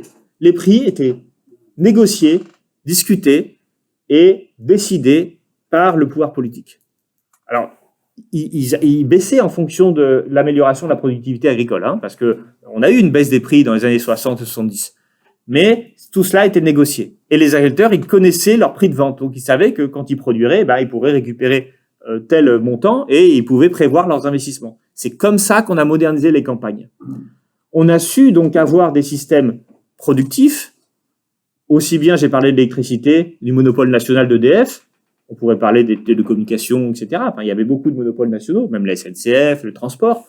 À une époque, on avait des économies régulées par la puissance publique, aussi bien dans la production de services publics que dans le contrôle des prix des produits agricoles, voire même de l'énergie. Je vous rappelle que aujourd'hui le prix de l'essence augmente. C'est pas la faute du gouvernement, c'est la faute des marchés. Mais à une époque, on avait EDF qui était une entreprise nationale publique le prix de l'essence était en grande partie contrôlé par l'entreprise publique EDF. Et c'était le cas d'autres pays. Eni, l'entreprise italienne, c'était aussi une entreprise publique. British Petroleum, BP, c'était à capitaux mixtes. Donc, on a eu une phase, la phase de l'économie des Trente Glorieuses, qui était fondée sur des prix régulés et sur des politiques publiques qui n'étaient pas des politiques néolibérales. Aujourd'hui, on est passé sur le principe, l'idéologie, j'ai envie de dire, des prix de marché. Laissons l'offre et la demande déterminer les prix. Donc, les États, ils peuvent plus déterminer les prix. Moi, je trouve que ça marche moins bien. Et donc, on pourrait revenir à nouveau, des interventions, alors sectorielles, à petits pas, parce que bien sûr, ça veut dire contrecarrer tout un ensemble d'institutions qui ont été mises en œuvre en Europe et dans le monde, c'est-à-dire que la mondialisation, elle a été mise en œuvre. Mais on a des marges de manœuvre, pourvu qu'on soit déterminé, on peut réintroduire le contrôle des prix, ou de certains prix, ou de certains systèmes productifs, par, alors je dis l'État, mais ça peut être aussi des collectivités territoriales, ça peut être aussi des collectifs de producteurs ou de consommateurs. Réinventons une manière de réencastrer l'économie et le marché dans la société. Alors, réencastrer le marché dans la société, ça veut dire en fait que ce soit la société qui contrôle le marché et non pas le marché qui contrôle la société. Voilà. J'en termine là.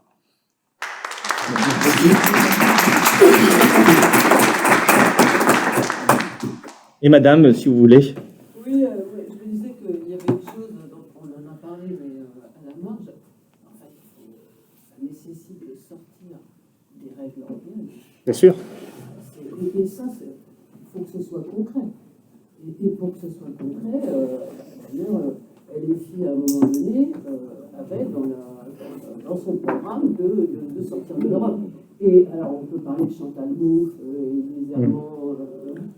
Bon, ça c'est autre chose, mais je pense qu'aussi, eux, quand ils se sont présentés aux élections, je ne sais plus quand, peut-être dès 2017, je crois qu'ils ont rabattu le caquet sur le sujet de la sortie de l'Europe, parce que ça fait peur à tout le monde, en particulier aux bourgeois, aux centres dont tu parles. Et donc, comme il faut aller chercher des gens dans ce monde-là, si tu leur dis qu'on sort de l'Europe, c'est pire que tout. Oui. Mais ça, n'empêche que ça, il va falloir un sacré courage. Enfin, c'est peut-être pas un courage politique qu'il faudra. Ça se fera peut-être de soi-même, parce que ce sera plus vivable. Tu parlais d'électricité.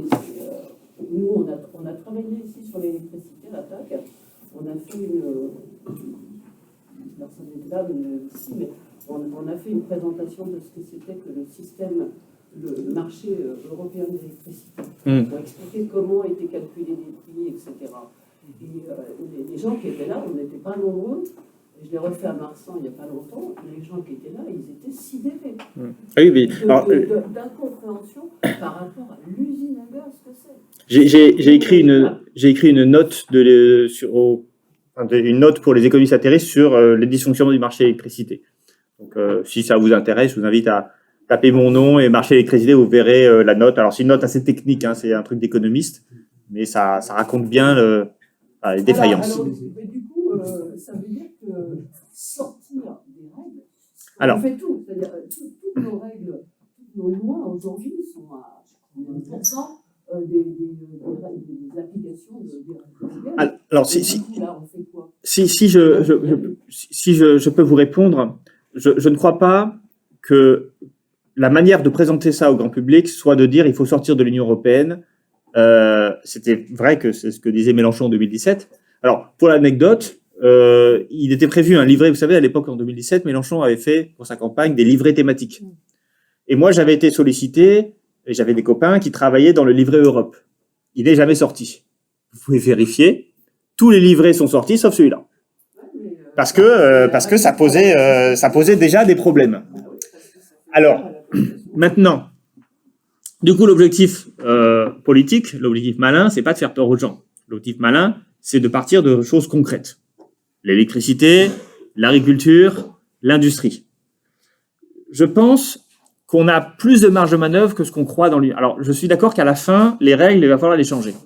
Mais on ne peut pas les changer en disant l'objectif, c'est de changer les règles. Et c'est de quitter l'Union européenne parce que là, évidemment, on va se retrouver face à on va se retrouver face à une opposition ferme. Donc, il faut dire, l'objectif, c'est d'avoir des prix d'électricité moins chers. L'objectif, c'est de défendre nos producteurs. L'objectif, c'est de faire en sorte que notre agriculture puisse nourrir nos propres populations. On sait qu'en faisant ça, on va se heurter aux règles européennes. Oui, mais allons-y, menons le combat. Attendons que la Cour de justice de l'Union européenne nous condamne. Et c'est là que j'en veux un peu aux responsables politiques. C'est qu'on a effectivement les souverainistes de gauche qui disent « changeons l'Europe, quittons l'Union européenne ». Et évidemment, ça attire pas beaucoup les gens qui ont peur pour leur porte-monnaie, parce que derrière, il y a aussi l'euro. Et puis, on a ceux qui disent « réformons l'Union européenne », mais derrière, il n'y a aucun projet de réforme, parce que ça reste très vague. Donc moi, je dis, prenons des thématiques précises. C'est pour ça que je vous ai écrit un chapitre sur l'agriculture. Prenons l'agriculture comme thématique précise, voyons pourquoi ça dysfonctionne, mettons en place des institutions pour que ça fonctionne mieux. Ces institutions seront sans doute contraires aux règles européennes. Battons-nous ensuite face aux gens pour dire, regardez, ces règles ne vont pas, puisque les institutions que vous avez voulues, eh bien, sont considérées comme incompatibles. Et là, on va gagner. On va pas démanteler l'Union européenne d'un coup. On va pousser politiquement à partir d'actions concrètes. Par exemple, décidons que maintenant EDF, qui est une entreprise nationale, vendra son prix d'électricité au coût de marché. Faisons ça. Le gouvernement devrait faire ça. Il devrait dire, écoutez, maintenant, EDF vendra au coût de production l'électricité à ses clients. L'Union européenne dira que c'est illégal, mais l'autorité de la concurrence aussi dira que c'est illégal, etc. Mais disons, on va le faire quand même. Condamnez-nous. Vous voyez, le problème, c'est que on a des responsables politiques qui ne mènent pas les guerres et les combats. Forcément, si on ne mène pas le combat, on va perdre. Mais il faut mener les combats concrets. Il ne faut pas rester sur des postures, parce que les gens n'y comprennent rien après. Les gens ne comprennent pas le lien qu'il y a entre les règles européennes et le prix de l'électricité. Ils ne le comprennent pas, donc montrons-le. Mettons une loi qui dit maintenant, le prix d'électricité, le tarif électricité, alors on a déjà des tarifs régulés, mais on sait que les tarifs régulés sont... Si, il y a des tarifs régulés pour l'électricité. Mais ces tarifs régulés, d'abord, ils ne concernent pas les entreprises, qui sont soumises au prix de marché, et ensuite, les tarifs régulés eux-mêmes sont indexés sur les prix de marché. Donc arrêtons avec ces bêtises. Oui, mais en réalité...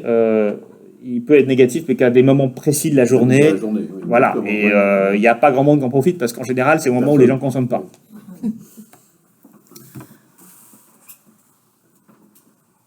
Alors, bien sûr, oui.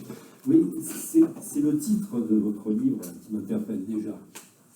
Parce que vous dites la gauche peut-elle combattre le néolibéralisme. Moi, je m'attendais à dire, tiens, la gauche peut-elle vaincre le néolibéralisme. Oui. Alors, c'est un peu défensif, parce que c'est bon, on la combat. Mais tout cela, on la combat de notre manière. Les organisations politiques aussi, avec leurs faiblesses, etc. Mais ma question que je pose... Est-ce qu'on peut dépasser le capitalisme? Vous dites les néolibéralismes, déjà je ne suis pas tout à fait d'accord avec ce titre. Moi, je préfère le terme de capitalisme, parce que vous savez très bien que chez les anglo-saxons, le libéralisme aussi, ça veut dire autre chose. On appelle les libéraux aux États-Unis, par exemple, qui sont plutôt les progressistes. En France, on est peut-être marqué par le marxisme, je le suis, et on appelle ça le capitalisme. Alors ma question, c'est de savoir, est-ce qu'il y a une force politique en France qui lutte pour dépasser le capitalisme, si ce n'est de rompre avec le capitalisme? Alors, le combattre, oui, mais est-ce qu'il y a un projet de rupture politique et économique avec le capitalisme aujourd'hui, d'une force politique? Alors, d'abord, je vais vous répondre à la première question que je trouve très intéressante. Pourquoi j'ai pas dit vaincre et j'ai dit combattre?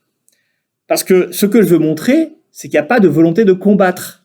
Donc évidemment, s'il n'y a pas de volonté de combattre, il n'y aura pas de vaincu, hein, on ne pourra pas vaincre. Et ce que j'ai expliqué, c'est pourquoi il n'y a pas de volonté de combattre. Et pour moi, c'est le plus dramatique. C'est qu'il y a effectivement une opposition de posture au néolibéralisme et en même temps une complaisance avec le néolibéralisme. Et c'est ça qui m'embête. Parce que vaincre Daja, oui, mais encore faut-il le vouloir. Mais il n'y a même pas cette volonté-là. Ensuite, vous posez une question. Attention, le libéralisme chez les anglo-saxons, effectivement, liberal en anglais, surtout en anglais américain d'ailleurs, plus qu'en anglais, c'est être de gauche. Mais néolibéral, c'est-à-dire néolibéralisme en anglais, là par contre, c'est le même sens que chez nous. Hein, donc libéral et néolibéral, ça n'a pas du tout le même sens en anglais. Alors que nous, effectivement, on voit pas trop la différence. Parfois, on utilise libéral au lieu de néolibéral. Bon, moi, je vous expliquais que c'est pas du tout pareil le libéralisme et le néolibéralisme. Mais bon, je sais que quand je lis les tracts ou les textes des uns des autres, bon, on mélange parfois facilement les deux. Après, c'est pas grave. Hein, je comprends quand on dit libéral, on veut dire néolibéral parfois, mais peu importe. Le libéral étant laissez-fairiste et le néolibéral étant interventionniste. Donc, c'est quand même des choses un peu différentes. Maintenant, le néolibéralisme, ce n'est pas le capitalisme. C'est un mode de fonctionnement du capitalisme. C'est-à-dire que le capitalisme, on était bien dans le capitalisme dans les années 60. Je vais parler des économies régulées, des prix garantis pour les agriculteurs, des monopoles nationaux pour la production d'électricité. Et on pourrait continuer, l'État qui contrôle la production de pétrole. C'était bien du capitalisme, hein, sous De Gaulle. Mais c'était pas du néolibéralisme. Alors la question est, est-ce qu'on se contente de combattre le néolibéralisme ou est-ce qu'on va jusqu'à combattre le capitalisme? Alors moi, le problème que j'ai avec le combat du capitalisme, c'est que je commence à bien cerner ce que c'est que le capitalisme. Et j'en connais tous les défauts. Enfin, moi aussi, j'ai une culture marxiste, etc. Mais honnêtement, j'ai pas trop de réponses. C'est-à-dire que, ok, si on veut combattre le capitalisme, eh bien, socialisons les moyens de production. Supprimons le marché. Supprimons le rapport salarial. Mais comment on remplace tout ça? En fait, honnêtement, je ne sais pas. Et donc, je n'ai pas voulu me positionner, surtout s'il s'agit d'un petit livre court. Je n'ai pas voulu me positionner, et j'en suis pas capable aujourd'hui, parce que combattre le capitalisme, ça veut dire quand même proposer un truc en échange. Moi, je sais ce que je peux mettre à la place du néolibéralisme. La régulation des prix, des services publics efficaces, du protectionnisme, ça, voilà. Une monnaie qui n'est pas que pour objectif la lutte contre l'inflation. Voilà, je vois à peu près comment faire pour combattre le néolibéralisme et pour trouver des institutions qui ne sont pas néolibérales. Par contre, honnêtement, je ne sais pas encore ce qu'il faut faire. Parce que la socialisation des moyens de production, rien que ça, c'est très compliqué. Est-ce que ça veut dire le pouvoir des travailleurs? Est-ce que ça veut dire l'État? Comment Voilà, on a vu que l'Union soviétique, ça n'a pas bien fonctionné. Voilà, donc je ne rentre pas là-dedans. Maintenant, je suis persuadé qu'on peut avoir des systèmes non capitaliste. Hein. Je ne dis pas que c'est pas possible. Je dis que je ne suis pas capable aujourd'hui de vous définir un système non capitaliste. Et je n'ai pas cherché à le faire dans ce livre. Oui, alors justement, je reviens à ce capitalisme et aux propositions qu'on peut faire pour dépasser le capitalisme ou parler plus du néolibéralisme. C'est par rapport au programme du NFB. Vous jugez comment? Anti-néolibéral, il y a des propositions pour dépasser ce néolibéralisme ou pas? Moi, je suis étonné parce que le programme des forces de gauche pour des élections a été rapide. Et pour moi, c'était un peu bâclé. Parce que quand on sait comment on a négocié le programme commun avec le Parti socialiste en 1972, je me dis que faire ça en quelques jours, alors que le programme commun a pris au moins 2-3 années, je me dis quand même que c'est de la vaste rigolade. Mais parce que le programme commun...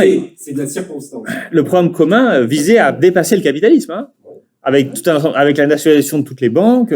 Bon, évidemment, on n'est pas là aujourd'hui. Alors, moi, j'ai trouvé que le programme de la NUPES, alors que j'ai pas lu attentivement, mais j'ai quand même un peu regardé. Le NFP, pardon. Le programme du NFP était meilleur que le programme de la NUPES. Plus court, plus pertinent, mieux organisé également. Donc, en moins de temps, on a fait un truc mieux. Enfin, quasiment autant de temps, mais j'ai l'impression qu'on a eu plus de facilité à faire le programme de NFP que le programme de la NUPES. Et à la fin, je trouve ça mieux. Il y a bien des mesures anti-néolibérales dans le programme du NFP. Par exemple, la remise en cause du principe de concurrence pour les services publics, et notamment pour l'électricité. Ils ont intégré ça, et je trouvais que c'était pas mal. Le problème, c'est que ça n'a pas été beaucoup mis en avant par les responsables politiques. C'est-à-dire que c'est pour ça que j'en veux un peu il n'y a pas, dans le programme de NFP, il n'y a pas la nationalisation de l'industrie pharmaceutique. Je trouve ça dommage quand même. C'est pour ça que j'en veux un peu à Bompard, c'est qu'il avait le moyen de s'intégrer dans l'actualité et de prendre des mesures anti-néolibérales, en mettre en avant, en tout cas, des mesures anti-néolibérales du programme de NFP. Et il a choisi l'allocation autonomie des étudiants, enfin des jeunes.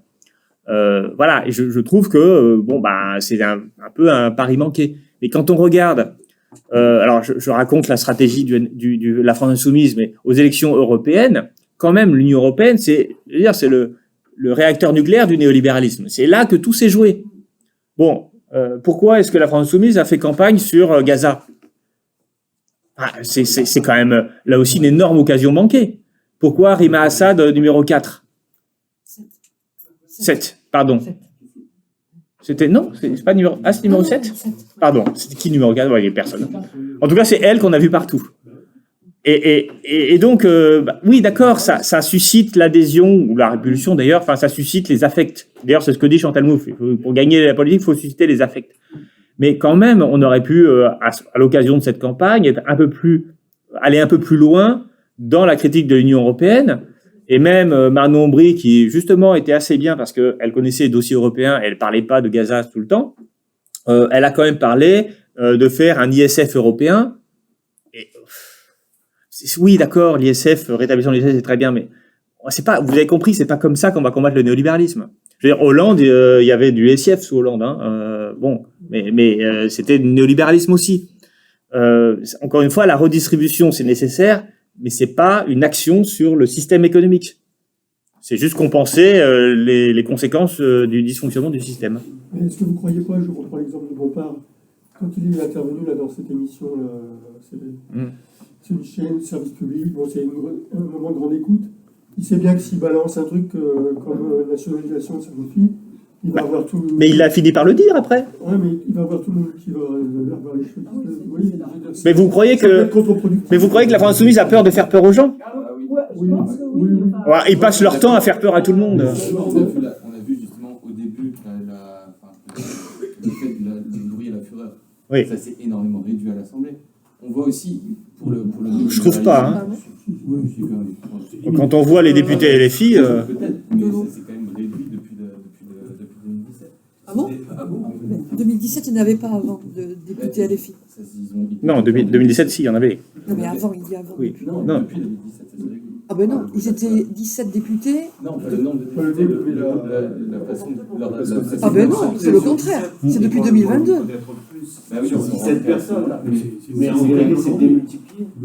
Et puis aussi, il faut voir aussi mais laissons-le parler. le néolibéralisme avec la planification.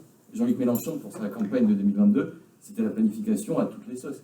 C'est totalement à l'envers du néolibéralisme. Tout à fait d'accord. Sauf que derrière, il n'y avait pas grand-chose. Quand on lui demandait concrètement c'est quoi la planification, en fait, non mais vous avez raison, et c'est à moi aussi de mettre un peu d'eau dans mon vin. C'est-à-dire, je vous ai proposé une vision peut-être un peu caricaturale. En tout cas, j'essaye de nourrir ma thèse. Voilà. Cette thèse, elle est à débattre. Évidemment, il y a des éléments contraires au néolibéralisme, en particulier chez Mélenchon et la France insoumise. Et je vous ai dit, même dans le programme de l'NFP, il y a bien des mesures anti-néolibérales. Donc, il faut être honnête et le reconnaître. Maintenant, ce que je critique chez la France insoumise, c'est que j'ai l'impression que tout ça est un peu masqué par un comportement politique qui va beaucoup mettre en avant les affects, qui va beaucoup mettre en avant Gaza, Oui, mais le problème, c'est que je pense pas que ce soit efficace, même du point de vue électoral. Je crois que quand on veut mettre à bas le néolibéralisme, je l'ai dit, il faut être déterminé, il faut être cohérent, il faut pas aller dans tous les sens et surfer sur tout phénomène d'actualité. Quant à ma question sur les étudiants, et je suis d'accord qu'elle peut être polémique, hein, mais Bompard avait un choix à faire, soit mettre en avant, et en fait à l'époque on n'a pas beaucoup entendu parler de Sanofi. C'est pour ça qu'il en a pas beaucoup parler. Mais d'un autre côté, les queues des étudiants, on entend encore moins parler. Donc il a quand même choisi de mettre en avant un sujet qui allait tomber après dans le débat public, parce qu'on n'a plus jamais parlé de ça, et il n'a pas vu le sujet qui allait monter, c'est-à-dire la question de Sanofi, parce que c'est venu après quand, à l'époque, c'était encore en discussion, et ensuite c'est bien le fonds américain qui a vraiment racheté. Et là, la France Insoumise a dit oui, ben on va nationaliser Sanofi. Donc elle l'a dit après. Mais là, c'est dommage quand même de ne pas saisir l'occasion pour porter un vrai sujet économique. Mais les jeunes votent pour la France Insoumise. C'était justement une... Bah justement. Est-ce que c'est encore un électorat à conquérir? Il y a quand même pas mal de jeunes qui Bon, votent. moi, si vous trouvez que la stratégie électorale est bonne, on ne serait pas en état que j'ai décrit au début. C'est-à-dire une gauche qui n'arrive pas à dépasser les 30%. C'était un choix, c'était pas forcément... Oui, mais moi, je conteste le choix. Le débat de la France Insoumise, là. Non, mais on a le droit de prendre des cas particuliers, de discuter. Mais je trouve que globalement, la gauche a quand même du mal électoralement. Donc si on fait ça au nom de l'électoral et que ça marche pas, c'est qu'on fait peut-être pas les bonnes choses. Mais après, il y a une question. Il y a Jean-Marc qui a levé le doigt. Est-ce que LFI est complètement de gauche? Ou est-ce qu'elle est plutôt populiste? C'est une autre question. Parce que tu as rangé LFI dans la gauche. Mais je peux finir ma phrase. C'est pas le débat de ce soir. Voilà, c'est pas le débat de ce soir, mais peut-être que c'est pas toujours non plus des stratégies de gauche, LFI. J'ai dit que je définissais la gauche comme les partis composants du NFP. Voilà, mais... Pour éviter ce genre de questions. Voilà. Parce qu'on peut dire aussi le PS est style de gauche. Oui. Voilà. Moi, je voulais faire deux remarques et vous poser une question. La première remarque, effectivement, j'ai vu ce tableau qui pour moi est très éclairant concernant effectivement les rapports gauche-droite et extrême-droite, en fait gauche et extrême-droite. Pour ceux qui ne l'ont pas fait, je vous invite à lire le livre qui est à mon avis très intéressant de Vincent Tibéry, Droitisation française, mythe ou réalité, qui explique bien que la question c'est la question de l'offre politique, puisqu'il explique bien que sur les études sociologiques sur un temps long, une trentaine d'années, les choses évoluent plutôt dans le bon sens, c'est-à-dire quand les Françaises et les Français sont de plus en plus acquis à l'idée que sur les questions de redistribution, sur les questions d'ouverture à l'autre, y compris sur les questions d'immigration, les choses évoluent plutôt bien, mais l'offre politique qui est proposée ne correspond pas donc aux attentes des électrices et des électeurs. Et donc je pense que c'est une invitation effectivement à ce que les gens de gauche se réinterrogent pour mieux répondre aux attentes des citoyens. Ça, c'était la première remarque que je voulais faire. Donc je vous invite, pour ceux qui ne l'auraient pas fait, à lire ce livre très intéressant.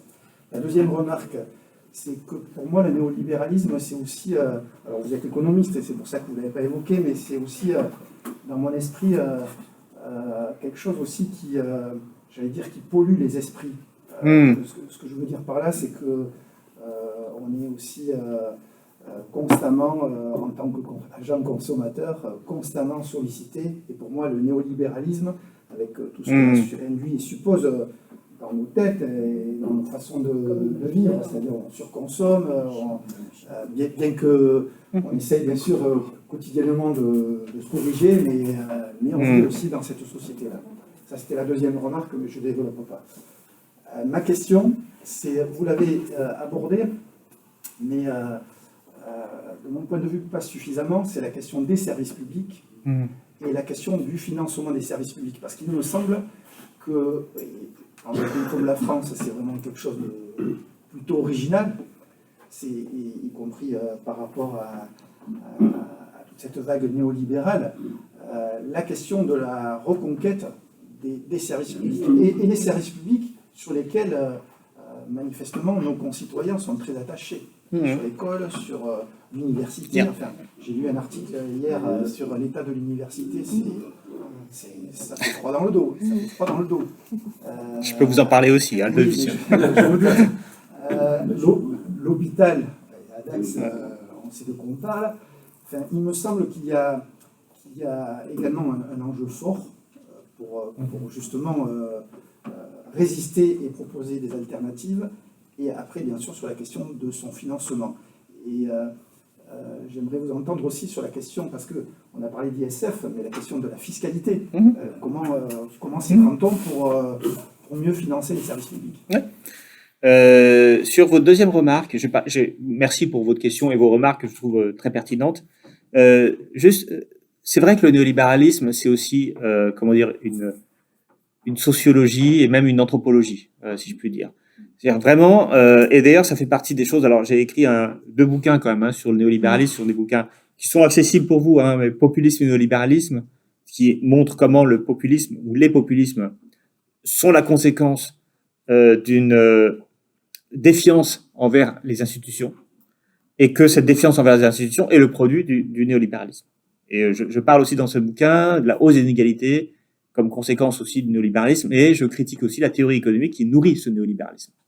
Et dans le deuxième livre, qui est un peu la suite du premier, qui s'appelle Déclin et chute du néolibéralisme, je reprends aussi les différentes approches du néolibéralisme, et notamment des approches qui disent finalement, parce qu'il y a l'agent consommateur, donc qui est content de consommer, mais il y a aussi le self-marketing, l'idée sur laquelle on est soi-même une marque, on va chercher à se vendre. Regardez tous ces influenceurs sur Instagram, etc. Il y a derrière une volonté de se promouvoir en tant que personnage, de se promouvoir en tant que produit et de capitaliser avec ses followers pour gagner de l'argent. Et ça, c'est un aspect aussi du néolibéralisme. Et on pourrait aller plus loin parce que les associations parfois écologiques ou militantes qui disent, eh bien, vous êtes en tant que consommateur aussi un citoyen, vous devez consommer durable, consommer social. C'est aussi une forme de néolibéralisme. Donc on voit ici, là encore, comme qu'une partie de la gauche peut être assez contaminée, tout en ayant de très bonnes intentions. Et personnellement, alors c'est là où on a tous nos contradictions, mais moi aussi j'essaie d'acheter le produit le plus écolo, le plus socialement responsable. Maintenant j'achète le lait, c'est qui le patron, vous savez, c'est du même lait mais plus cher. Voilà, pour avoir une bonne conscience. C'est une forme de marchandisation de la conscience, en quelque sorte. Bon, voilà, mais on est tous pétris de ces contradictions parce qu'on vit dans une société de marché et ça entraîne ce genre de comportement et ce genre de réflexion qui fait que c'est fou quand même. Enfin, moi, le lait qui ne paye pas bien le producteur, il est autorisé à la vente. Quand on y réfléchit, c'est complètement débile. Pardon, c'est absurde. Comment peut-on, en achetant du lait, faire une mauvaise action contre les agriculteurs, contre l'écologie, et on a le droit. Voilà, on finit par être totalement tiraillé dans toutes ces contradictions, ces injonctions contradictoires qu'on nous dit consommer, mais consommer citoyen. Alors, voilà. Vous avez le droit de prendre l'avion, mais attention, vous allez polluer. Mais qu'est-ce qu'on fait alors? Enfin, je veux dire, comment vit-on dans cette société-là? Bref, si les choses sont mauvaises, faut pas les faire, faut les interdire, voilà. Mais on peut pas dans le mode néolibéral. On va vous vendre au contraire la bonne conscience en compensant votre. Quand vous achetez un billet d'avion, on vous propose de compenser votre émission de carbone en préservant la forêt en Amazonie ou je ne sais où. D'accord, mais comment vous faites? Moi, j'ai une conférence à San Francisco. Je fais comment pour prendre le train à San Francisco? Quand on voit le prix d'un billet de TGV. Oui, mais bon. Alors, pardon, je réponds à votre question. Non, mais excusez-moi parce que je dérive, mais d'un autre côté, bon. Votre question qui était service public. Ah oui. En fait, j'ai pas grand-chose à répondre à ça. Le service public, ce qu'il faut comprendre, c'est que c'est une production non marchande.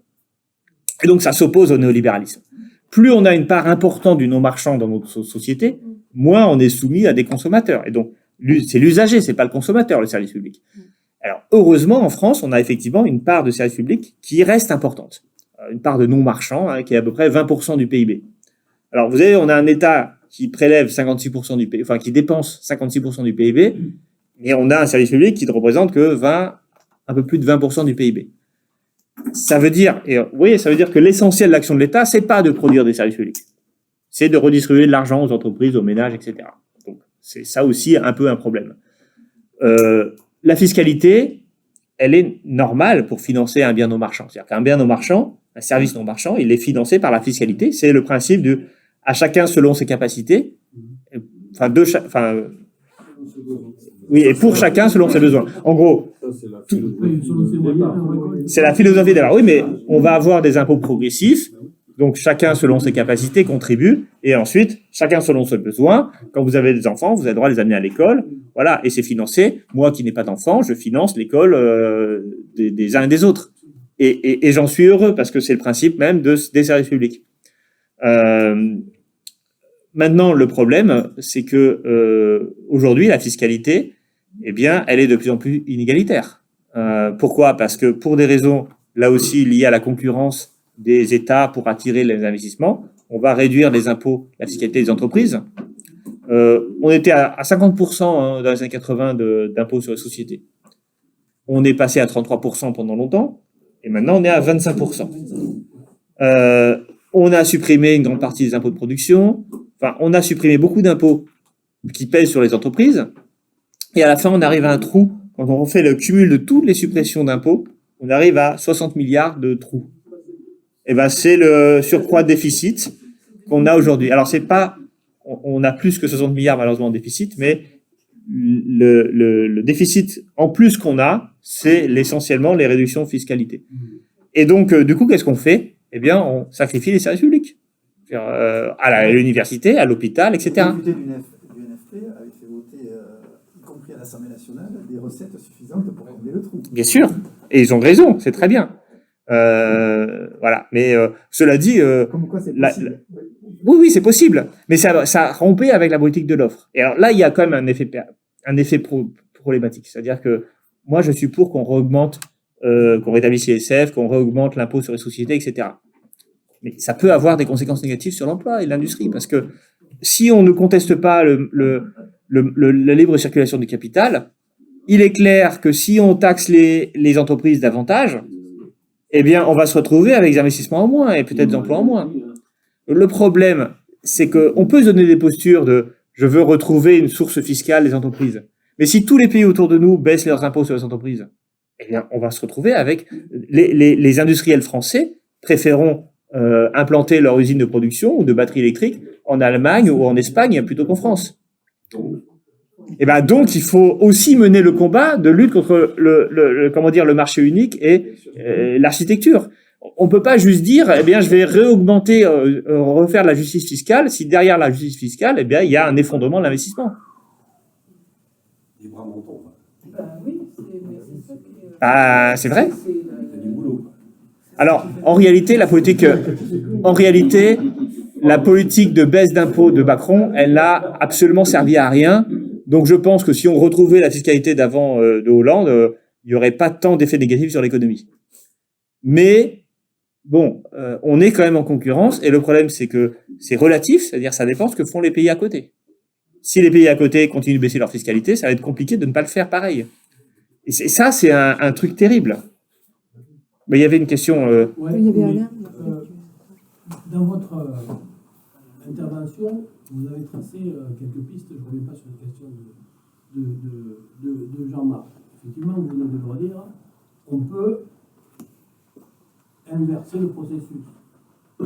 Mais c'est quoi et jusqu'où il faut aller pour le changer?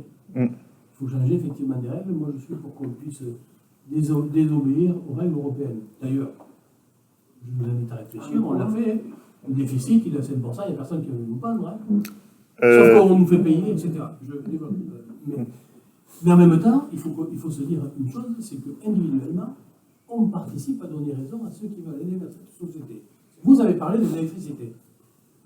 Qu'est-ce qui se passe avec l'électricité? Alors, moi, je suis militant communiste. On a cassé le monopole. Mais nous, en tant qu'individu, on vient vous voir chez vous, monsieur, je suis entreprise photovoltaïque, je vous installe, à combien vous me faites le kilowattheure? Eh oui, c'est de ça. Les collectivités, qui sont gérées par des maires de gauche ou par, voilà, tout ce qu'on veut, on va les voir pour améliorer vos finances, madame le maire ou monsieur le maire, 300 hectares de photovoltaïque, à combien vous me faites le prix? J'ai l'exemple d'une mairie que j'ai visitée il y a quelques jours, où le maire il me disait, moi, en 2012, on a fait couvrir le hall des sports en photovoltaïque, tous les ans, on va couvrir. C'est 25 000 euros. D'argent. De redistribution. Voilà. De redistribution.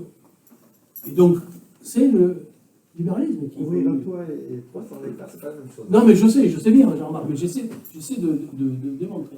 Ça veut dire que nous, y compris, il faut qu'on résiste, qu'on change en tant qu'individu. Et vous l'avez dit tout à l'heure, c'est là où je partage votre raisonnement sur certains hommes politiques qu'on a contribué à fabriquer. Il y a une chose qui est sûre, c'est si le travailleur ne retrouve pas quelque pouvoir dans l'entreprise, les choses ne changeront pas. C'est-à-dire la démocratie à l'entreprise. Parce que ce qui a fait avancer le monde, contrairement à ce que vous disiez tout à l'heure, dans les années 60, il y avait de la redistribution, il y avait, etc., etc. Mais il y avait aussi, surtout, des luttes dans le cœur de l'exploitation, c'est-à-dire là où on crée des richesses à l'entreprise. Ça n'existe plus aujourd'hui. Et effectivement, dans le discours des hommes politiques, j'en connais un qui le dit, c'est Pierre Roussel, qui dit effectivement il faut inverser ce processus. Il faut que dans l'entreprise, il y ait l'exploitation qui soit remise en cause, c'est-à-dire l'exploitation capitaliste, c'est-à-dire que la valeur travail elle soit rémunérée à la hauteur où elle devait être. C'est la même question par rapport au prix du lait de l'agriculteur. C'est ce que proposait les camarades du MODEF, ils vont le défendre certainement avec la Confédération paysanne sur les élections au champ de l'agriculture, c'est-à-dire le prix rémunérateur et le coefficient multiplicateur. Ouais. Si on remet ces quelques règles-là, on change déjà beaucoup de choses. On change, on ne transforme pas. On change. Alors. Et donc il faut qu'on s'attaque à tout ça, effectivement, au cœur de l'exploitation, c'est-à-dire comment, justement, on va s'attaquer au cœur du réacteur nucléaire qui est le libéralisme ou le capitalisme, pour effectivement inverser le processus. Ça se fera. Ça peut être une révolution. Ça peut être une révolution par les âmes, on peut dire. Hein. Mais aujourd'hui, à part tout ce qui a trait à côté ou à l'intérieur du communisme, il n'y a personne qui dit qu'il faut s'attaquer au cœur de l'exploitation. Et aujourd'hui, la redistribution du coût du travail. Alors, si je peux, je ne vais pas répondre très longuement. Je suis globalement d'accord avec ce que vous dites. C'est-à-dire que, effectivement, le cœur de l'exploitation, il est dans l'entreprise. Il n'y a pas de doute par rapport à ça. Néanmoins, il ne faut pas oublier, et vous avez tendance, je pense, à le faire, que l'entreprise, qu'elle soit privée, capitaliste ou socialiste, elle évolue dans un environnement concurrentiel de marché. Et cet environnement de marché, il impose des contraintes. Et si les travailleurs prennent le pouvoir dans une entreprise, ils augmentent les salaires, ils diminuent l'exploitation. Et à la fin, ils ont un coût de production qui est supérieur au coût de marché, eh bien, ils font faillite. Donc, je suis désolé, mais si on laisse le marché autour de l'entreprise et la dynamique concurrentielle, en fait, les travailleurs n'ont quasiment aucun pouvoir. Regardez ce qui s'est passé à Volkswagen. Alors, je sais bien que Volkswagen, c'est pas le pouvoir des salariés, mais c'est quand même la cogestion. On dit aussi la codétermination, c'est-à-dire que les salariés sont présents au conseil d'administration de l'entreprise et grâce à cela, ils ont pu empêcher les délocalisations. Néanmoins, Volkswagen est en concurrence avec d'autres grands producteurs automobiles et ils sont en déliquescence totale et ils sont condamnés, alors contre les syndicats, mais d'un autre côté, si on vous dit c'est la mort, ou vous connaissez le chantage aux salariés. Et, soit on ferme l'usine, soit vous baissez vos salaires. Donc, au bout d'un moment, la capacité des représentants des salariés et des salariés à lutter contre l'exploitation va aussi nécessiter une réorganisation de l'économie autour de l'entreprise. Et donc, une lutte contre le néolibéralisme. Et moi, je pense qu'il faut d'abord dire aux gens, eh bien, il faut lutter contre le libre-échange, il faut lutter contre la concurrence libre et non faussée. Et cela permettra ensuite de donner du pouvoir aux syndicats dans les entreprises, et de limiter l'exploitation. Et si vous commencez pas par casser le régime néolibéral, les syndicats pourront pas faire grand-chose. Et d'ailleurs, l'affaiblissement syndical qu'on connaît depuis les années 60, c'est la conséquence du néolibéralisme. Madame. Moi, il y a juste une petite chose que je n'ai pas entendue du tout dans le débat, c'est les actionnaires. Oui. Parce que, Oui, vous avez raison. Une entreprise qui va être dirigée par les salariés, ils ne vont pas reverser aux actionnaires des sommes absolument fabuleuses qui mettent actuellement en péril les grandes entreprises et les petites entreprises. Donc, je crois que ça aussi, ça fait partie de la lutte contre le néolibéralisme. Ah, mais vous avez entièrement raison. Mais sans prendre trop de temps, parce qu'il est déjà tard, mais pourquoi les actionnaires voient leurs revenus exploser? Parce que tous les États sont en concurrence pour, je l'ai dit tout à l'heure, pour attirer les investissements industriels, et pour le faire, eh bien, ils promettent des taux de profit plus importants. Donc, en fait, aujourd'hui, la libre circulation du capital, parce que c'est bien de ça dont disposent les actionnaires, ils disposent du capital, eh bien, ça permet aux capitalistes d'arbitrer, de choisir, d'aller là où les profits sont les plus élevés. Et donc, l'explosion des profits et des rémunérations du capital sont la conséquence directe de la libre circulation du capital, qui est un élément clé du néolibéralisme. Donc, les travailleurs perdent parce que les travailleurs, eux, sont pas mobiles. Ils peuvent pas concurrencer les entreprises en disant, bah, écoutez, si vous augmentez pas le salaire, moi, j'irai travailler en Bulgarie ou en Finlande. Bah, évidemment que les travailleurs peuvent pas faire ça. Par contre, les industriels, eux, ils peuvent le faire. Ils peuvent dire, bah, écoutez, si les taux de profit sont trop faibles, moi, je vais installer mon usine en Bulgarie. C'est ça le chantage qui explique l'explosion des revenus des actionnaires.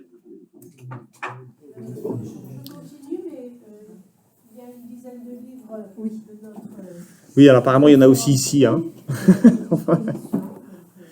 Alors, quand je suis arrivée, j'ai manqué à tous mes devoirs. On est arrivé en retard. Donc, du coup, j'ai complètement oublié d'abord de remercier la présence et d'apprendre à David, deux responsables politiques départementaux ou régionaux. Donc, tu as Alain Bachet, qui est le secrétaire départemental du Parti communiste et qui est conseiller régional en Nouvelle-Aquitaine et qui est aussi, avec moi, conseiller municipal et communautaire de Mont-de-Marsan. À côté de lui, Alain Boissier, qui est le responsable de la section du PC ici à Saint-Paul-les-Dax. Et je remercie d'ailleurs la municipalité de Saint-Paul de nous avoir permis d'avoir la salle gratuite, à la différence de Mont-de-Marsan qui est payante. Donc, merci.